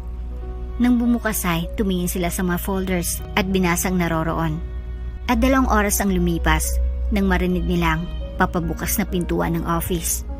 Napansin ni Lucas na naiwan ang laptop niya kaya bumalik siya. Napansin niya na wala sa living room ang mga anak. Baka nasa kwarto ang mga ito, natutulog o nanonood ng movie sa movie room. Pagkabukas niya ng pintuan ay kinuha niyang laptop at umalis. Hindi niya napansin ang mga anak sa ilalim ng desk. Pagkaalis ng ama nila ay lumabas sila sa tinataguan. Nagkatinginan sila sa isa't isa. Kailangan nilang tulungan ng kanilang ama. Ilang araw ang malakas na buhos ng ulan. Napatingin siya sa labas ng kondo niya habang umiinom ng kape. Isang masayang ngiti ang nasa labing niya habang nakikinig sa balita na may rumor na malapit nang mabankrupt ang Dilaver Groups of Companies dahil nagsisialisa ng mga investors at mahirap na bumalik ang dating Dilaver dahil sa malaki nitong utang at walang project at investors. Tuwa ang naramdaman ni Leora. She had planned it all. And now, she's almost getting it. Napansin niya ang panibagong balita ng CEO ng Dilaver ay dinala sa ospital nang makita itong walang malay sa loob ng office. Saktong tumunog ang phone niya at si Kenneth iyon. Nakaramdam siya ng tuwa sa ideya na nakita ng mga anak niya. Mahal, may balita ako tungkol sa mga anak mo. Bungad ni Kenneth. Anong balita? Nahanap mo na ba sila? Leora's hopeful tone. May kumuha sa mga anak mo 6 months ago. Alam mo bang may isang matandang nagligtas sa anak mo? Pero namatay 2 taon nang nakalilipas. Naging pulubi ang mga anak mo, Leora. Ngunit hindi sila muling nakita uli sa may simbahan. Parang bumagsak sa sahig ang puso ni Leora sa narinig. May alam ba kung sinong kumuha, mahal? Iyon pang hinahanap ng investigador. Baka next week ay may lead. Malungkot na wika ni Kenneth. Sorry, mahal. Wala akong nagawa. Hindi mo yung kasalanan, mahal. Mahanap ko din ang anak ko. Pero nawawalan si Leora ng pag-asa kung mahanap ba niya ang kanyang mga anak. Tila ayaw ba ng Diyos na magkita sila. Malungkot na umupo siya sa gilid ng kama. Hinayaan ang maluhang lumalandas sa kanyang mga mata. Nawawalan na uli siya ng pag-asa. At kung malaman niyang may nangyaring masama sa mga ito, she will lose her mind and even her life. Umiyak ang mga kambal. Hindi nila makikita ang kanilang ama dahil hindi nila alam kung saang hospital ito dinala. Anong gagawin natin, Nico? Ayokong mawala si Papa. Gusto kong makita si Papa. Pinayad ni Nathan ang maluha na ayaw tumigil. Kung iiyak lang tayo dito, matulad sa nangyari kay tatay. Hindi na natin makita ito. Ayokong mangyari iyon. Gagawa tayo ng paraan, Nathan. Isa pa'y, kailangan natin makausap ang babae na dahilan. Bakit bumabagsak ang trabaho ni Papa? Baka maging maayos si Papa kung maayos ang kumpanya. Pampagamot niya. Tumango si Nathan. Anong gagawin natin, Nico? Nais ni Lucas na umuwi, makita ang mga anak. Natatakot siya na baka hindi niya na makita ang mga ito. Ngunit wala siyang lakas at masakit ang katawan niya na hindi niya maipaliwanag. Nakita niyang kanyang ina na umiiyak. Hindi niya narinig ng maayos ang sinasabi niyang kanyang ina. Nanalangin siyang bigyan pa siya ng Diyos ng ilang araw na makasama pa ang mga anak bago ulit siya mawala ng malay. Nang imulat niya ang kanyang mga matay, nasa wheelchair siya at medyo maayos na ang kanyang pakaramdam. Tinutulak siya ng kanyang ina. Son, gagawa si Mommy ng paraan na mapagaling ka. Ibebenta natin ang mansyon at ilang ari-arian. Pupunta tayo sa Amerika upang doon ka magpagaling. Magtatrabaho ako at ng 2 kapatid mo roon upang mapagamot ka. Kaya magtiis ka muna at magpagaling. Puno ng pag-asang sabi ng ina niya. Hindi mapigilan ni Lucas ang mapaluha. Isa sa dahilan niya bakit ayaw niya sabihin sa kanyang pamilyang sakit niya, ang awa ng mga ito at pag-alala sa kanya. Siguro, deserve nga niya ang nangyari sa kanya. Sa mga pagkakamali niya sa buhay, naging abusado siya nang umalis si Leora. He was a free man, doing anything he pleased. Until 1 year after, nalaman niyang sakit niya. Nilihim niya yung kay Jessica. Natatakot na iwan siya ng taong minamahal. Pero niloloko pala siya ng gold digger. Kung hindi niya pinakawalan noon si Leora, siguray, nakasama niya pa ng matagal ang mga anak at baka minahal din nilang isa't isa. Ngunit hindi nangyari iyon dahil sa kanya, nasa huli nga ang pagsisisi. Niyakap siya ng kanyang ina. Alam kong mahirap, San, pero kakayanin natin ito. Nagugulan si Leora kung sinong tumatawag sa phone niya at sinabihan siyang makipagkita ito sa kanya sa isang. Napatingin siya sa isang park. Parang matanda ang boses ng kausap niya sa linya at sinasabing may alam siya sa hinahanap niya. Nilibot ni Leora ang tingin sa parke at wala siyang nakita roon na matanda. Umupo siya sa may bench kung saan sinabi nito na doon siya maghintay. Hanggang napansin niya ang isang bata na papalapit sa kanya, kumunot ang noo niya. At sandaling napatayo sa kinaupuan, parang mahirap sa kanya na panimulaan ang nakikita. Ang birthmark na heart shape ng batang may suot na jacket na black at pants. May itim na cap na suot at seryosong mukha. Parang si Lucas na bata version. Nilapitan ni Leora ang bata. Hindi siya nagkamali na anak niya iyon. Parang may birthmark tulad ng ama nito ang mga anak niya. Huwag mo akong hawakan. Malamig na boses ng bata. Kaya napahinto si Leora sa balak ng pagyakap sa anak. Nalalabo ang luha niya sa kanyang mga mata. Ikaw ba si Dale? O si Dane? Garalgal na sabi ni Leora. Gusto lang kita makausap na tigilan mo ng ginagawang problema sa kumpanya ng papa namin. Alam kong ikaw ang dahilan bakit nangyayari ito kay papa. At ikaw ang dahilan bakit nasa hospital si papa. Ano bang ginawa ni papa sa'yo? Bakit ginagawa mo ito? Wika ng bata. Sinong papang sinasabi mo? Naluluhang sabi ni Leora na hinayaang lumandas ang luha sa mga mata. Kilala mo ba ako? Ang taong gustong pabagsakin si Papa. Ang taong kumuha ng mga proyekto ni Papa. At ang kumuha sa mga investor ni Papa. Leora Delena. Sagot ng bata. Nanginginig ang labi ni Leora na lumuhod. Hindi mo ba maalala ang mami mo? Nasaan ang kambal mo? Mais lang ba siya? Sinubukan niyang hawakan ang bata pero parang nandidiritong lumayo sa kanya. Patay na ang ina namin. Kaya huwag mong sabihin na ikaw ang ina namin. Baliw ka. Masakit na salita na binitaw ng anak ni Leora. Baka nanahibang siya at hindi totoo ang nakikita niya. Baka nga nababaliw na siya. Ako ang ina niyo. Hindi ako patay. Buhay ako. Nasaan si Dale? Hinanap niya sa paligid. Maayos lang ba kayo? Hindi Dale ang pangalan ng kambal ko. Tigilan mo ng pagpapahirap kay Papa. Tigilan mo na. Dahil sa iway, hindi namin nakita si Papa. Lumungkot ang mukha ni Leora. Mabait ang Papa ko. Bakit ginaganon mo ang Papa ko? Bumalik ang tingin ni Leora sa anak. Nasasaktan siya na hindi siya nakilala ng mga ito o tanggapin na siyang ina nito. At galit siya kay Lucas, ang unang nakahanap sa mga ito. At kung anong brainwash ang ginawa nito sa anak niya. Nalilito si Nico bakit umiiyak ang babae. Ayos ko lang po ba? Tanong ni Nico. Naaway siya sa babae. Baka may dinadamdam itong masakit. Masaya lamang ako. Sagot ng babae. At pinahid ang mga luha. Hindi ko alam na. Huminto sa pagsasalita ang babae at ngumiti. May kasama ba kayo? Gustong-gusto na talaga ni Leora na yakapin ang anak. Ngunit hindi niya magawa sapagkat hindi siya nito kinikilalang ina. Meron at hindi na po iyon mahalaga. Gusto ko lang po kayo kausapin tungkol sa ginagawa niyo sa papa namin. Sagot ng anak niya. Hindi mo naiintindihan. Bakit ko ginagawa ito? Nararapat lamang sa kanyang nangyayari. Kung maaari ko lang maibalik ang noon. Hindi sana tayo magkakaganito. Nasasaktang sabi ni Leora. Paano mo ba ako nahanap? Ang iyong ama bang gumawa nito? Alam na niya? Umiling ang bata. Tinutulungan namin si Papa. Kung hindi kayo masamang tao, tigilan niyo na po ang Papa namin nang dahil sa ginagawa niyo. Nasa ospital ngayon si Papa. Gusto na namin siyang makita. Kaya pakiusap po. Tigilan niyo na po. Nakaramdam ng habag si Leora. Nasasaktan siyang gano'n ng anak niya. Nagmamakaawang naiiyak. Nasasaktan niya ito na hindi niya naman kagustuhan. She wanted to take revenge to the man that hurt and disrespect her. Kahit gusto niyang sundan ang anak na papaalis, nakatingin lamang si Leora. Kahit ipilit niya na siya ang ina nito, her child will hate her.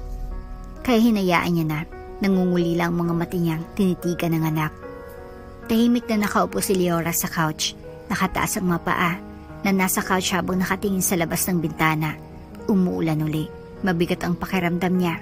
Hindi na siya nakaramdam ng saya, nais siyang makita ang mga anak niya.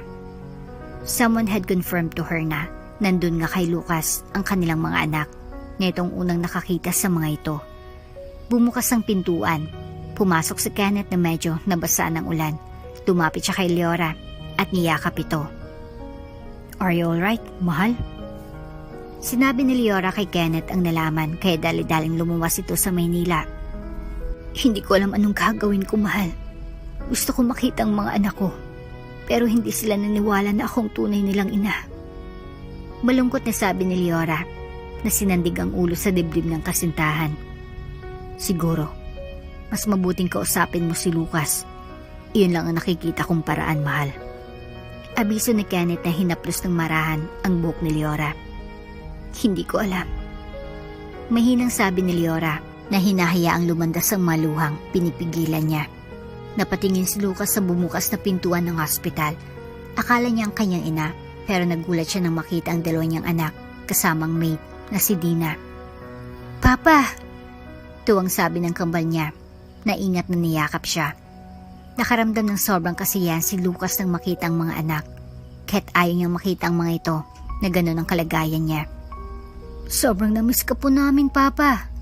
Wika ni Nathan na naiiyak dahilan na uminit ang gilid ng mga mata ni Lucas. "Panginoon, huwag niyo po sana akong kunin. Nais ko pang makasama kahit sandali ang mga anak ko." Nagmamakaawang bigas ni Lucas sa isipan. "Pagaling ka po, Papa. Aalagaan ka namin kung kinakailangan upang gumaling kayo." Wika ni Nico nang umiti. Umupo si Lucas sa kama at pinaupo ang mga anak sa tabi niya. "Magpapagaling ang papa niyo. Pupunta tayo sa mga lugar na gusto niyo at kakain ng mas maraming ice cream." Masiglang sabi ni Lucas kasama ng ngiti, kasi yan ang nasa mukha ng kanyang mga anak. "Opo, Papa. Pupunta tayo sa beach. Gusto namin maligo sa dagat ni Nico. Kumuha ng maraming shell upang gawing kwintas." Excited na sabi ni Nathan at niyakap ang ama. "Tapos, manunod tayo ng araw papalubog. Nakikita ko yon sa pinapanood namin, Papa. Tapos kain ng madaming ice cream." Nakangiting sabat ni Nico. Niyakap ni Lucas ang dalawang anak. "Gagawin natin iyan. Hintayin niyo si Papa, magpapagaling." Bumukas ang pintuan at pumasok ang ina ni Lucas na nagtatakang tumingin sa kambal. "You found them?" Halos hindi makahingang sabi nito. "Mga anak, sorry kung gayon niyo lang makita ang lola niyo." Ani Lucas.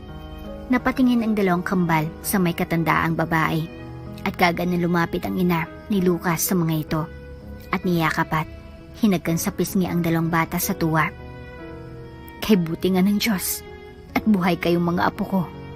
I am sorry, son, kung hindi ako naniniwala sa'yo na buhay ang mga anak mo." Hingi ng tawad ng ina ni Lucas. "Lahat ng tao nagkakamali at isa na ako roon, son. Mga apo, humihingi ng tawad ang lola nyo dahil inisip kong wala na kayo. Pero tuwa akong makita kayong buhay at kapiling na namin." Ngumiti ang magkapatid.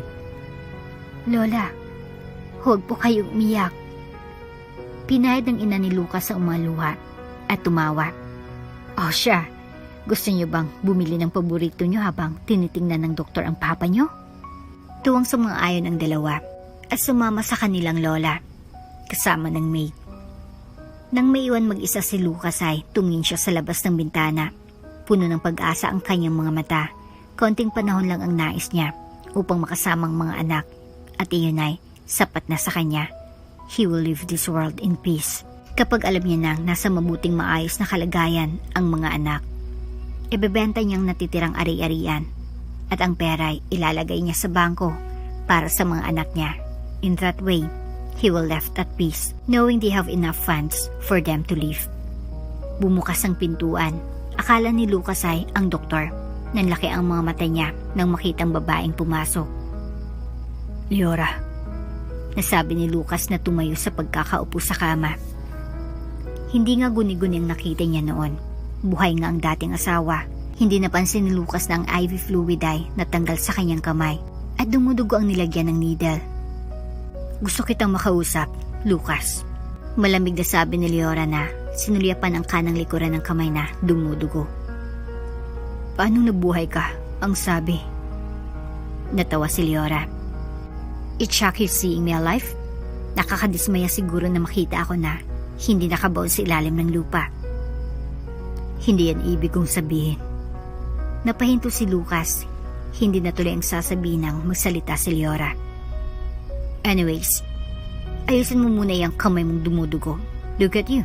You are not the same as before.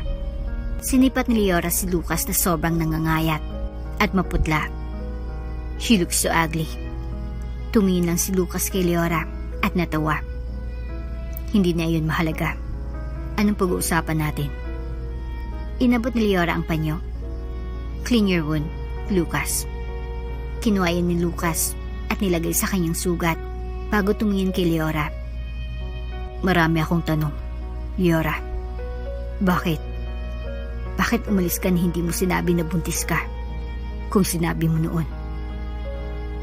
Tapos ng noon, Lucas. Bakit ako mananatili? Hindi ako bobong tao na mananatili sa isang lugar na hindi ako nabibilang. Hindi mo rin naman deserve ang mga anak ko. I choose to give them birth at may karapatan ako sa kanila. Sagot ni Leora sa seryosong mukha. Not you, who never wanted that marriage from the first place. Niintindihan kita.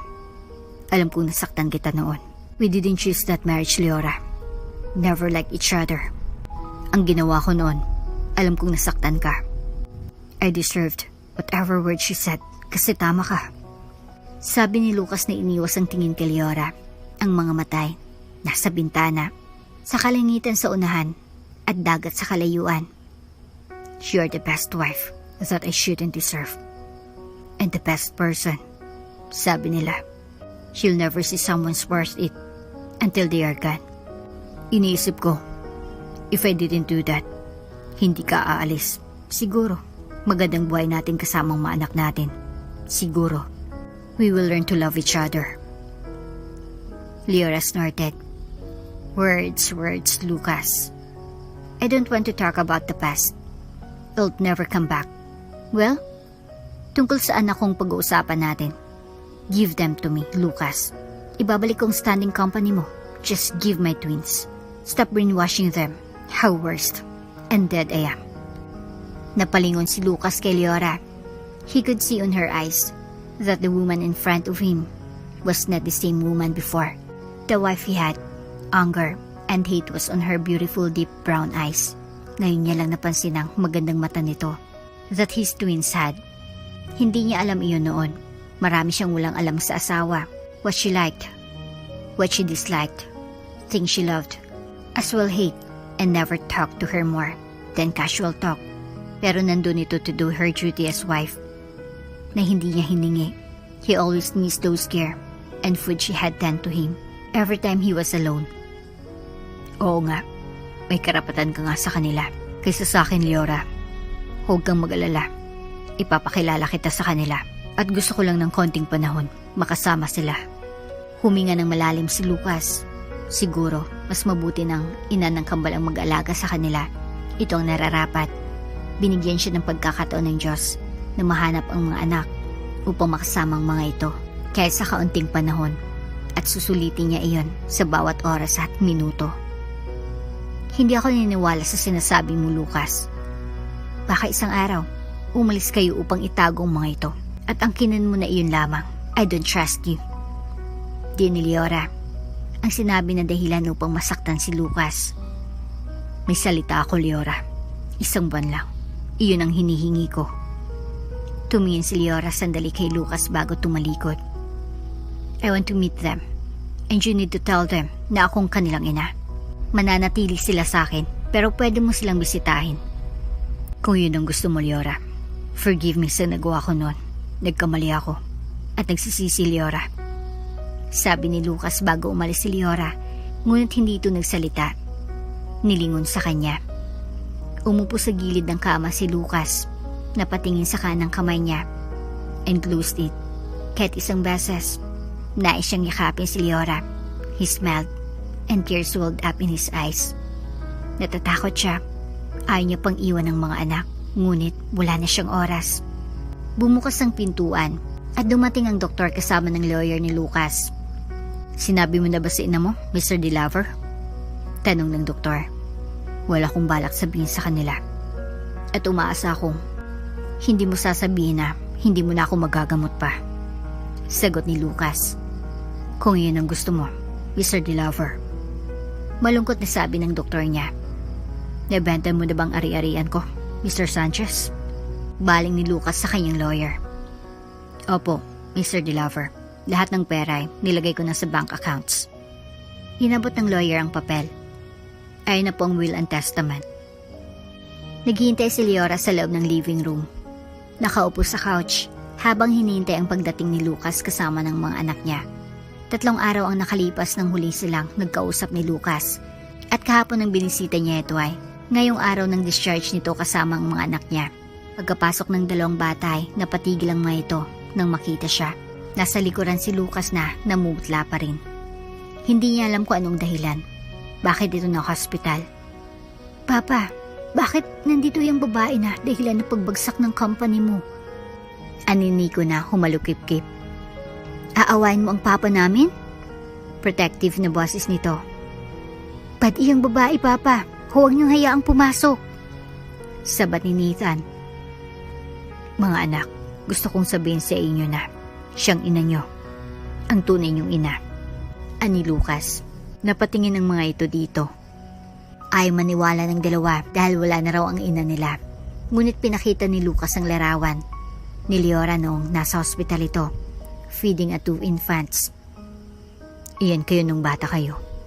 Pinakita ni Lucas ang isang larawan ng 6 months old babies na karga ni Leora. Napatay si Leora na lumapit at kinuha ang larawan. Saan mo nakuha ito? Iyon ang nag-iisang larawan niya ng mga anak 1 week after ng earthquake. Binigay yun ng may-ari ng boarding house na nawasak. Kaya tinago ko. Mahalaga kay Leora iyon dahil mula sa pera na iyon sa isang simpleng larawan kasamang mga anak. Ngumiti si Lucas at tumingin sa mga anak. Siyang mami niyo, mga anak. Buhay ang mami niyo. Tumingin ang mga bata kay Leora at akalay hindi to lalapit sa kanya pero lumapit ang dalawa. Niyakap ni Leora ang 2 mga anak ng mahigpit. Napaiyak si Leora. Sa mahabang panahon, nakita at niyakap niya ang kanyang mga anak na noon pa niya hinihiling. My twins, nandito na si Mami at hindi ko kayo iwan sa kahit anong mangyari. Puno ng pagmamahal na sabi ni Leora. Nakangiting pinagbasta ni Lucas ang mag-ina. Papa, look! Maraming seashells akong nakita. Tuwang sabi ni Nathan. Hindi na pinabago ni Leora ang pangalan ng mga anak at naging mas malapit siya sa mga anak. Bumibisita si Lucas sa kondo niya upang bisitahin ng mga anak. Kung nais ng mga bata na manatili sa amay, hinahayaan niya. They were co-parenting their children. Minsan nga nagtatanong ang mga ito kung kailan sila titira sa isang bahay na hindi masagot ni Leora. Hindi niya masabi sa mga anak na ikakasal na siya sa taong mahal niya. Pinagbasta niyang tinutulungan ng ama nila si Nathan sa seashells habang nakaupo ang mga ito sa buhangin. Panay gawa naman ang kasal ng anak niyang si Nico na tinutulungan niya. Para silang isang pamilya na nagbabanding. Siguro, kung maayos sila noon ni Lucas, siguro parang pamilya siya tulad ng iba. Ngunit, hindi talaga sila sa isa't isa. Kat wanted her to the man that loved her since a kid, to the person na naroroon sa kanya. Ngumiti si Leora at kumuha ng sands. Papalubog ng araw, umupo si Lucas sa tabi ni Leora. Ang kambalay nasa unahan, pinapanood ang papalubog na araw. Hindi pa rin maayos ang katawan ni Lucas. Napapansin iyon ni Leora. Lalo itong namamayat at namumutla. Do you like sunset, Leora? Tanong ni Lucas na nakatutok roon, nakangiti. Hindi, mas gusto ko ang liwanag ng buwan. Why? I love the sunset. Ngiti ni Lucas. And Leora saw the man he had fallen in love with in a secret. The happy one. And like she was proud in the past, but it saddened her. Tiningnan niya ang sunset. Hinawakan ni Lucas ang kamay ni Leora. Gusto kong humingi ng tawad. Ito ang pangalawa at huli, Leora. Sana mapatawad mo ako sa nagawa ko noon. Nagkamali ako. At humingi ako ng kapatawaran. Kung mananatili si Leora sa nakaraan, hindi niya mapapatawad ang dating asawa. But she need to heal from the past. Nakalimutan ko nang noon, Lucas. Pinapatawad na kita. Gumiti ng malaki si Lucas na nakatitig kay Leora. Salamat, Leora. Kailan ang kasal mo ng fiancé mo? Next month. Sana nga matanggap ng twins si Kenneth. Leora sighed. Huwag kang mag-alala. Tatanggapin nila iyon. Ngumiti si Leora. Wala ka bang balak magpakasal? Tumawa si Lucas at tumingin sa konting liwanag ng araw. Kung totoo ang afterlife, I will marry someone like you. But it didn't, Lucas. Mahanap po yung taong mahal mo. Darating yon. Nawala ng liwanag at ang liwanag ng poste ang nagbigay ilaw sa dilim. I decided not. Masaya na ako, Leora. Alagaan mo ang mga anak natin. Tapos ng isang buwan, tulad ng sabi ko, you will have them. Pwede mo naman sila bisitahin. Hindi sumagot si Lucas. He stared at the twins with sadness. Isang buwan nang lumipas. Ikinasal si Leora kay Kenneth. She was happy. Hindi niya alam bakit umalis si Lucas. Isang buwan na rin ang nakalipas. Hindi niya alam kung nasa na ito. Mga anak niya ay namimiss ng kanilang tatay. Kahit papaano ay natanggap ng maito si Kenneth. Nakareceive siya ng isang regalo na galing daw kay Lucas. Binuksan niya iyon habang kasama niyang nakaupo si Kenneth sa car. Papunta sa reception nila. Kasama ng twins, ang magulang ni Kenneth na sobrang natutuwa sa mga ito. Isang pendant ang naroroon na may moon shape. Isang letter mula kay Lucas. Binasa iyon ni Leora hanggang sa unti-unting tumulo ang mga luha niya. Sa huling mga linya ng sulat. Alam kong masaya ka na ngayon, Leora. Hindi na kita mako-congratulate personally. Pero masaya ako. And congratulations. I wish you all the best. To be the best ex-wife. I had that I let go. And didn't even care. But I regretted it, Leora. At some point of my life. Masaya akong nakilala kita. At nagkaroon tayo ng mga anak. At sobrang miss na miss ko na sila. Kasama ng box na ito. Ang bank account para sa mga anak natin. At kasamang will and testament. Ito lamang maiiwan ko sa kanila. Mahalin at alagaan mo sila ng sobra-sobra para sa akin na hindi ko na magagawa pa, Leora. Pasensya kung hindi ko man masabi sa kanila ang katotohanan sa sakit ko. At sa iyo, hindi ko kayang makita silang nasasaktan. At ayaw kong kaawaan mo rin ako. I don't deserve it from anyone but you. Salamat. Batawad. Kung totoo ang afterlife, sana magkita muli tayo sa susunod na kabilang buhay. Loved, Lucas. At dito na nga po nagtatapos ang ating kwento. Hanggang sa muli. Bago ka pa lang sa channel neto, ibang kwento ni Ate Jane, istorya mo, ikwento ko. Huwag kalimutang pindutin ang notification bell at subscribe button.